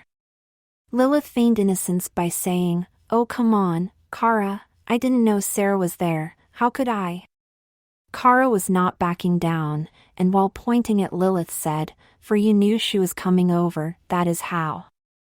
Plus you know this is not really a date. Why did you say it was a date? I agreed to go only to help you. I am being your wing girl. Sarah thinks I am on a date, and will think there will be no date between us. That has happened before with us. You better fix the mess you made, and clear this up with Sarah." It took all of Lilith's willpower, and knowing the reward of biting her tongue, not to tell Kara she had no right to talk to her in that manner. Yeah, her friend was right about Lilith knowing, but no one had the right to try to put Lilith in her place. Looking downtrodden, "I am sad that you think that of me. I would not do anything to hurt you or Sarah. Don't worry, I'll talk to Sarah about tonight." Lilith said facts, but was not honest with what she said. The scheming lady was sad that her friend was starting to know her well enough to see her dark side. Everyone got upset when someone close to them saw their shadow self. It was a reminder to a person they are not as good as they thought they were. People either accept seeing their shortfalls and work on them, or start to become distant to the people who were showing them their bad side. Lilith convinced herself she was trying to make James's life as miserable as she could was not to hurt anyone, it was for a lesson. Her believing James was so superficial to think that the shallow act of wearing a dress would gain him insight in femininity, blinded her to what she was doing. She was hurting all those around her. Lilith's pain in James letting her down made her ignorant to the damage she was causing to her friends, their relationships, and to herself. It was for pain not treated begot pain. Her friends were worried about how Lilith reacted to Sarah. Audrey and the girls knew how visceral her disapproval was at first, was not healthy. How stubborn Lilith was with not even trying to understand what Sarah was doing caused the relationship to not be as close as before. Friends need to hear each other out, and respect how they feel about a topic. Lastly, it was hurting herself. She was closing herself off from others and becoming lonely, even when surrounded by those who cared for her. Hearing Lilith's words changed the reason, but not the stance behind Kara feeling like a fool. Kara had the impression she was acting unwisely before Lilith answered, for she thought that Lilith never changed about seeing what Sarah was doing as wrong. Now she felt silly for having doubted in her friend. "Lilith, I am sorry. I do not want anything to lessen my chances of the date with James going well. We missed out on a couple of opportunities before, and I do not want anything to go wrong. Now Sarah is back there thinking about me on a date. I did not have the chance to tell her that nothing was going to come from it. It was just to help you out with getting the man you want." Lilith was relieved to hear her unknowing accomplice was back to not being wise to the real intention of the night. Lilith knew she was lucky, for Kara actually knew the goal which the schemer wanted was happening, but would not admit it to herself. The kind-hearted young woman just could not allow herself to see the worst in her friend, even if all the signs were pointing towards it. Lilith could not help to think that Kara knowing the results of the date made the night sweeter. Kara deserved to know to have the hindsight to see her first instincts about Lilith's setup were correct, so she could feel bad about not following them. Kara was wrong for supporting this fool's errand which James was on. To Lilith, the lady who was always right even when she was wrong, thinking that Sarah was real was the true affront which was happening with her friends, not how she was treating James. The tragic part of Lilith's actions was how much she would regret everything she did to Sarah if she found out the truth. Lilith would be Sarah's biggest supporter if she knew the woman James was. The lady who was sister to all females would be down on herself for not seeing the signs. It would hurt her when she saw how blind she was to the femininity which James hid from others. It would not matter to her that the man who in reality was a lady hid it, for Lilith believed her intuition on people would have made her see the truth. Lilith, wanting to use Kara's guilt, said, "You can make this up to me by having a great time tonight." The man in the Alpha Sigma Sigma sweatshirt with the gelled Caesar haircut just was not feeling it tonight as he drank from his red Solo cup. He was the gourd, and was scoping the fresh scared meat for his personal gopher this year. One of the perks of being an officer in the frat was he got his own whipping boy. The gourd should have been getting more pleasure from seeing the new group of recruits which he got to torment, while he molded them into alpha men, yet it was not coming to him. The reason was this year's hazing was going to be tame and lame.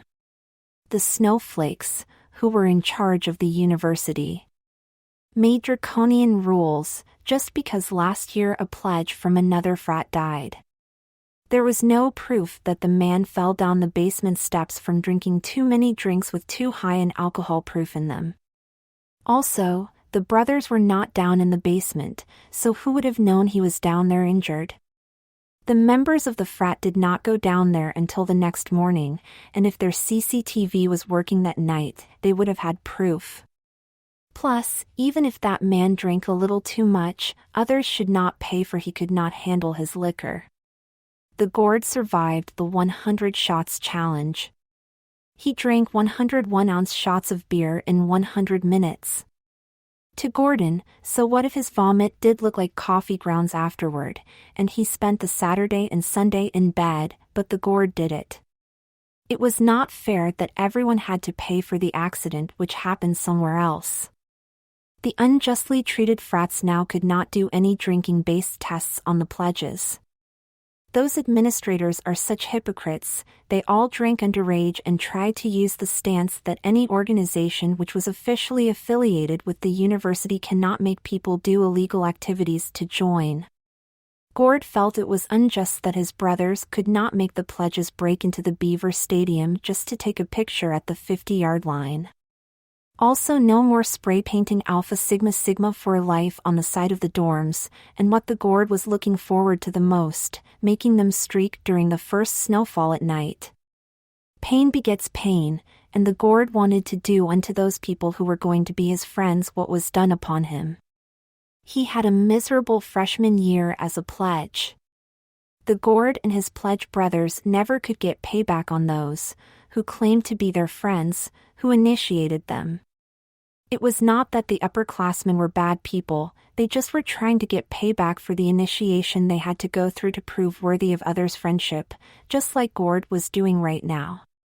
It became a vicious cycle, for each year the initiation rituals got worse. It was not just losing the chance to ease the pain of having to prove his worthiness to be accepted by doing worthless and humiliating acts which was getting to the gourd. He wanted some action tonight after toying with the fresh meat. His woman, Lexi, told him she was busy tonight and not stop over later. The gourd did not understand why she could just end her plans early when he was free later that night. After thinking about how nothing was going his way, the man who was in an artificial tribe went back to drinking his beer, trying to find whose life he was going to make miserable this year. Lexi could not believe Kara and Sarah's luck. Each time they were going to get together as a couple, something always happened to impede them. Now it was Lilith announcing the date which Kara had tonight. If Lexi did not know better, she could have sworn that Lilith did that on purpose, knowing that Sarah was in the other room. The lady who was going to get to truly know Sarah tonight decided she gave her enough time to get ready. Lexi walked to Sarah's temporary dressing room and talked through the door, asking her friend if she was all right. A couple of seconds later, Sarah came out with a smile on her face and told her she was. Lexi was good at reading her friends, but did not know if Sarah was doing fine or was covering up. Sarah's facial expressions were different than James, so they were new to the concerned friend. Lexi was not going to take the chance Sarah was putting on a front by having a stiff upper lip. She quit seeing Sarah and saw her friend for who she thought she was, James. The reason was the situation could be serious, and they needed to talk to each other as who they really were. Lexi knew how much James wanted to be with Kara. This might be the last chance for those two to get together. Lexi could not blame the man who never got a chance yet to see it as Kara playing with his heart. This would be the third year their first date never came to be. Kara already had a date planned with Mickey her freshman year the weekend before her date with James. Those two hit it off, so James and Kara never did go out. Their sophomore year, on the day their next date was supposed to be, James had to rush back home for his mom had a heart attack. That night Kara met Eddie, and he stole her heart. It ended up that was not all he stole, anything which was not nailed down was fair game too, and ended up in his pockets. Lexi knew it was not for Kara was playing with James' heart. It was that she was mercurial, and in the moment. She was also fair and had to give people a chance if they were flirting with her or on a date, and she was unattached. Kara only acted how she would expect others to do with her. James also knew it, and Lexi believed that this looked like the start of yet the same old dance, and would cloud his judgment. James, do not worry about the date. Nothing is going to happen. Kara is looking forward to her date with you. Sarah smiled. Lexi, tonight I am Sarah. I need to make sure I am in the right mindset for next weekend. This project is important to me. Plus, James and Kara do not have a date planned. He asked her out and she said they would plan it after next weekend. Kara is free to see who she wants and James will understand. James, it is fine to use your real name right now. You really need to know that Kara is looking forward to the date. It is just my mindset with the name dear. I know I am James, but I need to see him as my male side right now. It is so sweet of you to reassure me that I have nothing to worry about. I am not worried. Now can we drop it, for who Kara sees is none of our business. You and Kara will have a date. Lexi, please drop it. We do not have a date set, we might plan one, but she is out with a man tonight. If they hit it off, we will not have one. This has happened before, and I am fine with it. Kara is my friend and I want the best for her. I just might not be the best for her. No matter what, me and her will always be the giggle twins, and she can always depend on me to be there for her like I can depend on her. Lexi was a little hurt hearing the response James gave. The pain came from her wanting to see those two finally get together. They meshed so well. James not having faith that the date would come to fruition would hurt their chances. The lady who was trying to make sure what should be came to pass, knew faith meant to still see what they knew, when it looked like it could not be. It was true, based on events of the past, that James was right to not see the date to be. To Lexi, her friend needed to not be cautious because of the past. Just have faith.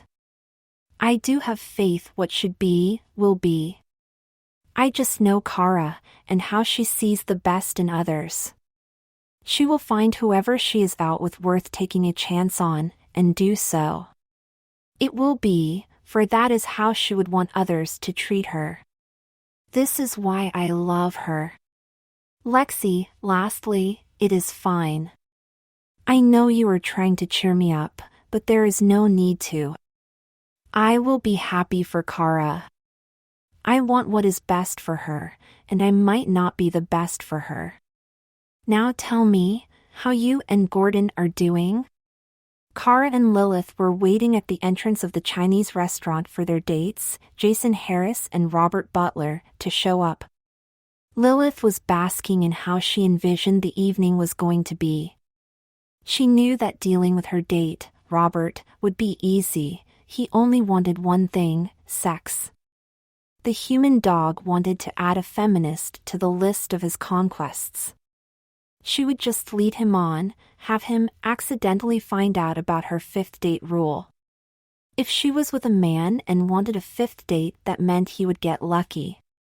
The lady who was trying to make Kara and Sarah star-crossed lovers was proud of how she ensured that Jason and Kara would hit it off great. She fed him information about Kara, her likes and dislikes, her dreams and aspirations, along with her fears and insecurities. Jason, just like his friend Robert, was a player, so he knew exactly how to use that information to his advantage. Lilith knew that even with Kara not wanting to treat this as a date, her sense of being fair to all will overcome her reservations. Lilith would make sure she played on her friend not ever wanting to lead people on. The two men showed up looking dashing. Robert in a nice black polo shirt and khakis. Jason, following the inside information Lilith gave him, showed up in a dark blue silk button-down shirt, tie, and black slacks. He knew the shirt was Kara's favorite color on a man, and she loved it when her date dressed up for the occasion. He almost felt bad for Kara, for she had no chance of turning him down. It was going to be the slow play, for Jason did not want a one-night stand, he wanted a 2-semester stand. The Lothario did not want to waste time in his senior year chasing skirts to get some actions. He needed to have as much free time as possible to chase a career. He wanted his senior year to be simple socially, hang out with his friends, then go to his hookup after his nights out, then just have enough dates to keep the girl whose bed he was sharing strung along. Jason did not want his sex life to be complicated, for he wanted to follow whatever career path was best for him.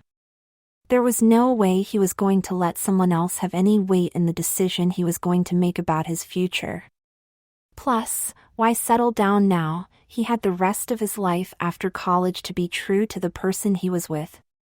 As the guys walked towards the girls, Lilith asked Kara if she found Jason hot. Kara said yes in a matter-of-fact manner, but her facial expression gave away how much she approved of what she saw. Kara's verbal answer was not as important to Lilith as her physical reaction. The devious one knew with how well those two pawns would mesh, Kara would want to get to know Jason better.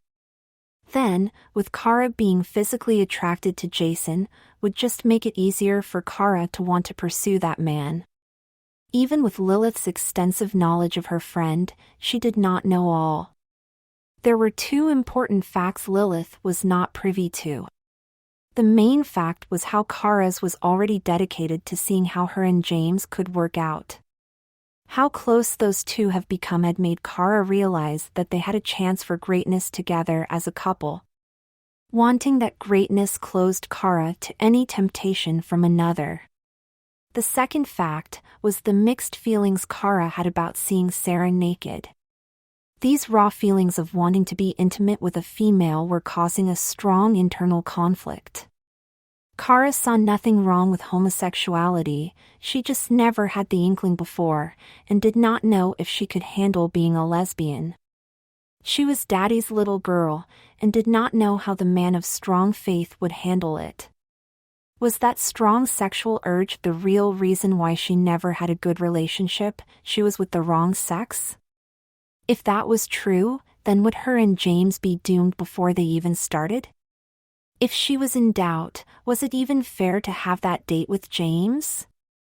Kara never had those feelings before, and having to sort out the new questions was going to be the basis to Lilith's acidic goals towards James tonight. Kara's inner dilemma was evident as soon as those four sat down. She was withdrawn from the conversation, giving short answers and never initiating any conversation. Lilith started to stew again in her anger when it was clearly apparent only Kara's physical presence was there. How could this be happening? The night was not going as she planned. Lilith cursed her luck for every time she tried to make James pay for making a mockery of her sex. It failed. Jason knew he should be really making a great first impression on Kara. After all, the player was saying and doing all the right things. He talked up the teaching profession, on how they were underpaid for what they did and how he had such admiration for teachers being able to handle so many students. Jason saw that Kara was touched and believed the bullshit he just gave her. After Kara ordered her favorite meal, sweet and sour chicken, he ordered her second favorite, kung pao chicken, so they could share from each other's plate. Using the flirting technique of sharing from each other's plate was easy. Jason said her order was his second favorite, and she replied his was hers. Kara sharing that information made it natural for Jason to suggest to take from the other's plate. The determined man was not going to give up. He just knew he had to find what was on Kara's mind and then be the sympathetic shoulder she could lean on. He knew that would work for how she looked at him when he came in. The Casanova knew it would work for she found him sweet, and would not be expecting that he was playing her. When Jason got quiet as he was coming up with his new strategy to make Kara feel a connection with him, Lilith excused herself and Kara from the table. As they got into the women's room, Lilith could not contain showing her emotions. "What the hell is wrong with you? Kara, you are ruining tonight." Kara was stunned at Lilith attacking her. "I am just not in a talkative mood. I have things on my mind. About James and me. You should not have set me up on this date. Plus, me not being into Jason is not ruining the night. This is about you hooking up with Robert. I have no idea what you see in him. He is so not your type. Even with me not being all here, I know enough about him. You are not that into his personality." Lilith took what was on Kara's mind as her having doubts about even wanting to keep her date with James for this. The night was not a disaster. All Lilith had to do was work that information into the conversation, and Jason would be able to work with it. Plus, Lilith could also work on Kara's doubts about James' manhood. Even with knowing that tonight should have the outcome which Lilith wanted, she wanted to call in reinforcements to make James retreat. "Sorry, I know it must be rough to see the man you want to be with prance around in a dress. I just don't want Jason to leave, for Robert might leave also. That is how I thought you were ruining it. I know he does not seem my type, but all that macho stuff is just an act. I know I can change him so he will not be scared to show his sensitive side to the public.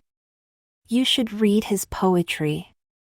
He will share it with you when he gets more comfortable. I will be right out, dear. I need to make a phone call."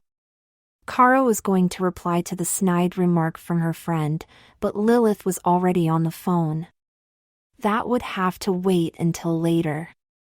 The Gord was talking with Villain about how to spice up Hell Week. Gord's frat brother got his frat name from how he would say he was chilling like a villain.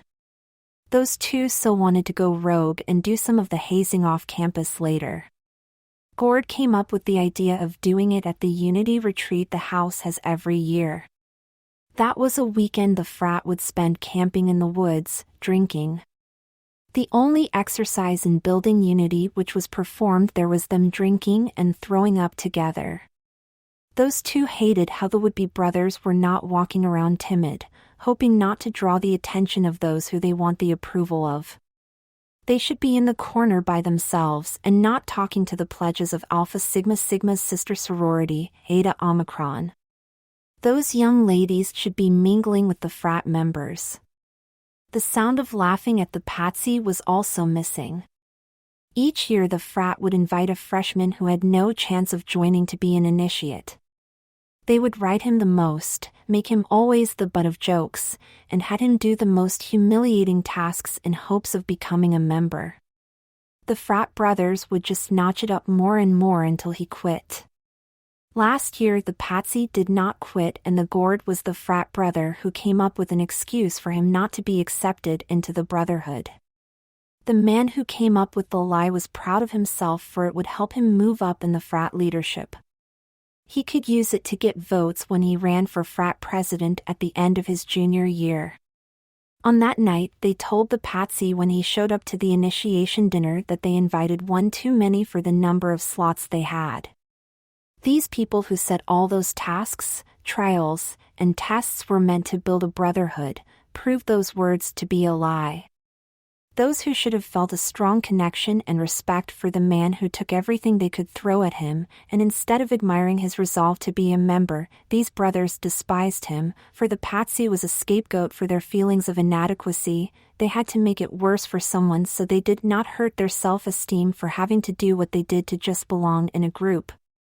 They could not stand that the person who they saw as weak was stronger than them. The smell of stale beer coming up from the spill-stained floor was getting too much for those two to handle. Having to turn a blind eye to the members under 21 going to the blind spot in the CCTV to fill up their drinks was annoying.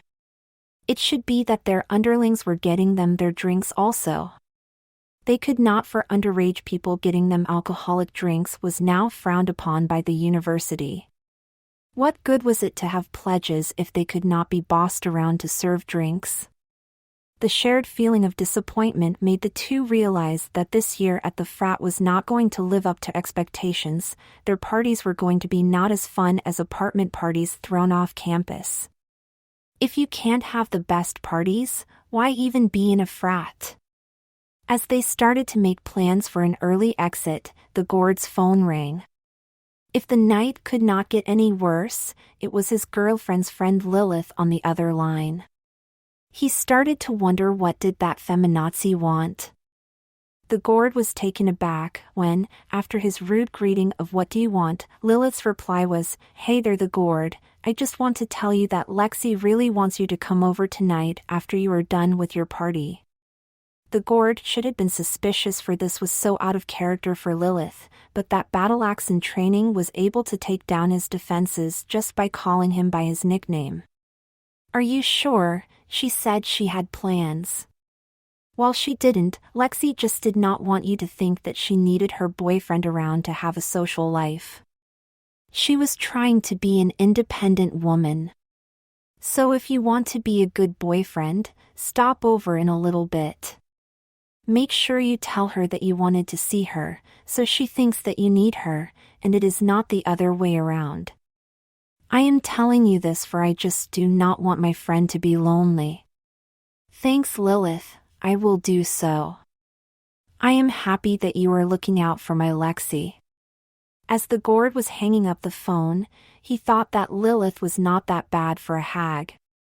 Lilith came out of the woman's room just needing to make a couple of comments, and the results of the night would go as planned. Lilith worked the first comment of how people needed to let go of wanting someone who was not right for them into the conversation. Jason followed Lilith's lead and talked about some fictitious girl he could never have. Hearing Jason was having somewhat of the same issue as herself brought Kara back from her own personal debate and into the conversation. Kara was careful to be vague about her issue, one she was still working out exactly what it was. Was it more about starting to question her sexuality a little from seeing a man in a prosthetic vagina? Then it could be that she was making too much about nothing, and might just be ruining yet another chance she had with James. Another reason she was not straightforward was the Giggle twin knew that there was no way James would want anyone other than who he told about his becoming Sarah for a weekend. The lady who had many dilemmas was relieved, for Jason was just agreeing and being supportive. It was so nice that he did not pry to find more information. Jason was just going to play the slow game tonight. It might take another couple of more times of being her confidant, and just end up in bed with her. They would stay in, get drunk, and one thing would lead to another. The best part was the next morning he would play the remorseful man who hated himself for what happened. That he ruined their friendship by getting too drunk. Kara would then comfort him and he would lead her to suggest that they should go out. He knew she would not want to be a one-night stand to a man who was against them and that she would want to keep his friendship. Lilith played Richard good. He bought her fifth date rule. The man who wanted to get into her panties agreed with everything she said. Lilith had fun with it by messing up the punchlines in her jokes and hearing him force himself to laugh at them. Having him say he would love to go the vagina monologues on their next date this Thursday. Lilith was having so much fun toying with the mouse she almost forgot to make the other comment she wanted to say. As the check was coming, Lilith was able to work in her next move. We all had a good time. We should do this again next Saturday. Kara said, I don't think so. Jason was not going to let Kara turning down the offer defeat him. I understand you must finally have that date with James next Saturday. I don't. Come on then, we had a good time. You can talk with me more about James. I will be here for you as a friend. Once James come to his senses, you can turn down a dinner with friends. It is just having dinner and a couple of drinks in a group. It will be harmless. Kara did like how great of a listener Jason was, and would need to talk more about the situation. Plus, who better to talk to about LT than Jason? He had a similar situation about wanting to be with someone and it might never be. Her and James were not going to finalize details until Sunday, so it might not be. It would also be nice to get out of the apartment instead of just sitting there worrying about how Sarah was handling being at the dance. Fine. To plant the seed that this could get romantic further down the road, Jason jokingly said, then it is settled, it's a date. Us four, dinner at that French bistro, next Saturday. Lilith knew the goddess was shining down on her when Jason said it's a date. She would be able to tell James about the second date which Kara was having with a real man. In a very satisfied tone, Lilith said, yes, it's a date. Lexi was a little shocked when Sarah called the gourd by his name. She knew it was natural for her friend to do so by how it came out of Sarah's mouth, but still strange. James always called Gordon by his nickname. It was like Sarah did not feel like she and Lexi's boyfriend knew each other well enough to do so. The lady who noticed the name choice was right about the reason. Sarah felt like they did not have a personal enough connection for her to use such an informal name. In Sarah's eyes, those two had never met, and then she started to wonder if they would get along. Sarah found it odd that her intuition was telling her no. James and him got along. With James being just a part of her, so she started to wonder why not. Lexi started to talk about her relationship with the gourd with Sarah as another woman. Sarah was starting to wonder less when she heard Lexi talk about it was great, but would get better once they were out of college. Sarah never had a relationship with anyone, but she knew from James' relationships and seeing others, college should be easier on a relationship than starting out in the real world. Most college students only had to worry about getting good grades. There was not the concerns of how to get the promotions, when would the next household repair needed to be done, where to find the time to maintain the household, work and social commitments. The lady in love made excuses of why her man put the frat in front of their relationship, and Sarah was becoming more enlightened on why her was premonition true. It would help him with connections in the business world that he made his commitments to his fraternity before they were a couple.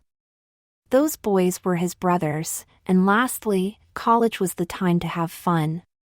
The lady figuring out the truth which she should have already known felt bad that she did recognize how much the gourd put himself before the relationship.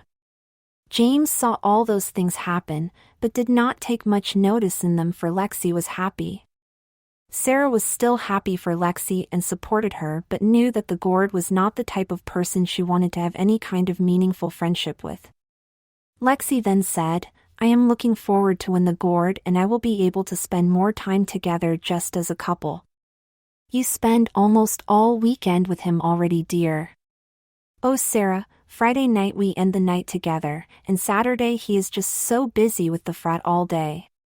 That is fine, for I do some of the chores for us, then the gym and rehearsal. Saturday night is either at the frat or on a group date with a couple of his brothers and their girlfriends. I do spend time with him, but not enough quality time. Then tell him about it, dear. He should be able to work out making sure you get what you need in the relationship also. Lexi got a little defensive hearing that sound advice. Sarah, I do get what I need out of the relationship, his love. I do want more alone time with him other than our time together in the bedroom, but he is busy right now. Lexi, I am sorry. That came out wrong. All I am saying is that you two should be able to find quality time which is only you and him. Sarah, it is fine. I took what you said wrong. Like the gourd says, we will have enough time just us two, when we are out of college and married. The lady who was having her first girl-to-girl talk about relationships, face started to gleam. Lexi's statement to her meant that those two were engaged. Sarah did feel a little guilty, even with most of her happiness being for her friend found the man she wanted to spend the rest of her life with. A little part of her started to dream about being a bridesmaid. Sarah knew it was only a dream, for even if she came to be in James was no more, the lady who was doomed to always be a wedding guest and never a bridesmaid knew her being in the wedding party would distract from the ceremony. Sarah was shaking a little from being overjoyed for her as she got up to hug the future bride. OMG, you did not say that Gordon proposed. Do you have a ring and can I see it? I am so happy for you too. If it is a secret, don't worry, I will not tell anyone. It is safe with me until you two are ready to announce. I wish I would be around to help you celebrate it. Lexi was so touched at how genuinely happy Sarah was for her. She knew right then Sarah was more than just an act. The friend who was getting to know Sarah better thought that James just was a little more in touch with his emotions than he let others know. She hoped that this side of James would not go back into the shadows after his weekend as Sarah, calm down, you are acting just like your twin. No, the gourd did not pop the question yet, but he has been hinting at it. I think it will be at their winter wonderland ball. He said that we would have something important to talk about and also a question to ask there. Lastly, you will be around when we get married. Sarah's joy was lessened then, for even with gaining more freedom, she did not know exactly what her future held. Sarah thought that she might just be watching the wedding from her own prison. Oh, James will be, not me. Lexi laughed. Dear, you are taking becoming Sarah very serious, but you are James. Lexi did not notice that Sarah's response was her actually correcting her. I know James is me. Speaking of my BFF, I hope her date is going great. Lexi was touched again by Sarah's response. The lady whose heart would be broken if she got what she hoped for honestly wanted Kara to be having a great time. Don't worry, she is miserable. I know she wants to be with you. Hearing that pronoun, you, gave Sarah hope that maybe Kara could fall in love with another woman. Lexi, it is fine if she is having a great time. I want what is best for her. After all, she is my best friend. Now enough about her love life and yours. Tell me all about how the rehearsals for Grease are going. I am looking forward to seeing you in it. Sarah was looking forward to going to that classic musical and not only to hear her friend's angelic voice. Sarah had a soft spot in her heart for the fashion from the 50s. Plus it would be nice to go out with friends doing something different.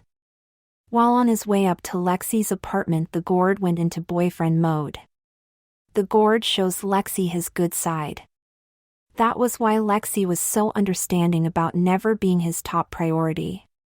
The Gord would treat her like she deserved if he knew how much him taking her for granted was weakening their relationship.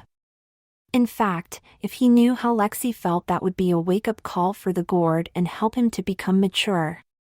Before the Gord opened the door, he called his love and asked her what she was doing. Lexi did not want to tell him about Sarah, so she told him, "I am just at home relaxing."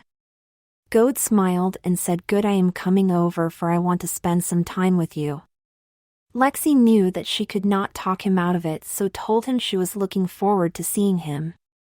As soon as she hung up the phone, Lexi said, "Sarah, sorry, but you need to change and leave. The Gord is on his way over." I know he would not take no for an answer when I said I was here alone. There was no way I could tell him about you. You know he is like most males and would not understand. Sarah started to panic and said, "I understand and do not worry. I am becoming a pro at getting the makeup off. I will be out of here within 15 minutes. As Sarah was making her way to the hallway, the door opened, and it was the Gord. He was a little shocked to see another lady there. Lexi said she was alone. He took a good look to see who this stranger was, and it dawned on him it was James. Being a little drunk and not being able to dish out any real abuse to the pledges, the Gord said in a condescending voice, "Oh, I see what your plans were, hanging out with your girlfriend Jamie. No wonder you turned down becoming my brother. You'd much rather have been a sorority sister." The Gord and James did get along, but Gordon did resent his friend a little. He took it personally that James turned down his invite to join Alpha Sigma Sigma. The Gord was joking and meant no harm, but when one's jokes were demeaning to another, they were harmful. Even if they were hurtful, it did not matter to the Gord, for he had to take it from others to be a frat member, so others had to take it from him to be his friend. James declining to join was nothing personal. James just was not into being in such a social structure. He did not want others to be able to dictate to him his social schedule. He also felt that most people in a frat were followers, and he did not enjoy the company of them. Lexi did not like how her man put Sarah down and became fearful that the situation would escalate. Lexi saw how Sarah would stand up to Lilith's mocking, and those two were closer friends. She let out some nervous laughter. Sarah did not notice that the laughter was not as robust as laughter from amusement, and took it wrong. "Gordon, I turned down being in your frat for unlike you, I do not have to buy my friends. I do not need to be in a group to have my identity. If wearing a dress means you want to be a sorority sister, then you do also. Remember, you were a serving wench while you were pledging. That was different. I did that to show unity with my brothers. It was a joke to make me look silly.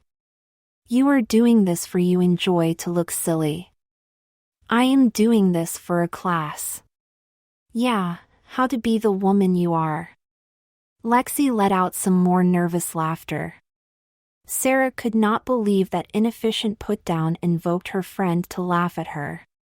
Sarah went to the bathroom to get out of the makeup and said, "Really, Lexi, you found what Gord said is funny? Don't worry, I will be out of here in 15 minutes and you two can make as many lame comments about my project as you want." Lexi was mad at the Gord. "Honey, you should not have said those things to our friend." "Lexi, you know I was only joking. It is not my fault that Jamie got her panties in a bunch. Still, you should have quit when you saw that and apologized. What you said could have easily be taken how James, took it. It gets better, James has a female name for this project. Come on, quit standing up for that sissy. It does not matter how I meant he could have taken it. It matters how it was meant. He needs to grow some thicker skin if he is going to wear a dress and be seen by a real man like me. Yeah, James has a female name for this project, so what? He wanted to do a project which was different for his women's study class project and has the courage to it, right? I know you did not mean anything by it, but James does not. Those comments you made weren't funny, for they are mean-spirited. You better apologize to James when he comes out, or you will be leaving right behind him. The Gord did not like that Lexi was laying down the law, but knew better than to not follow her simple demand. James came out hurt, believing his friend Lexi laughed at who he really was, and mad that the Gord thought he could demean him for being that person. Hey James, I am sorry if you were hurt and that you do not appreciate humor. You should lighten up, it was just a joke. James could never stand hearing anyone give the non-apology apology. It took away all the blame from the person giving and placed it on the person who was wronged. It was given by people who could never admit that they did anything wrong and wanted to treat others however they wanted to. Gordon, I am sorry that you have such low self-esteem that you think it is funny to put other people down. I am sorry you are so insecure you have to mock anything which you think is different. I am sorry that you have to buy your friends. Lastly, I am sorry that you think you put your friends in front of the great woman you have. Hearing the Gord trying to not be responsible for the results of his bad joke, and James making sure her boyfriend knew he was not going to help the Gord save face, made Lexi give out another burst of nervous laughter. She knew that James took it wrong again. Wait, James, stay, we need to talk. Just calm down, it was a joke, the Gord was just playing around. You two can talk this out. James was too stubborn to want to talk about it. He was not going to back down. Lexi, I am out of here, see you Friday. I'll call you tomorrow, we need to talk, James. As the person who was going to stick with his principles left, he said, see you on Friday, Lexi.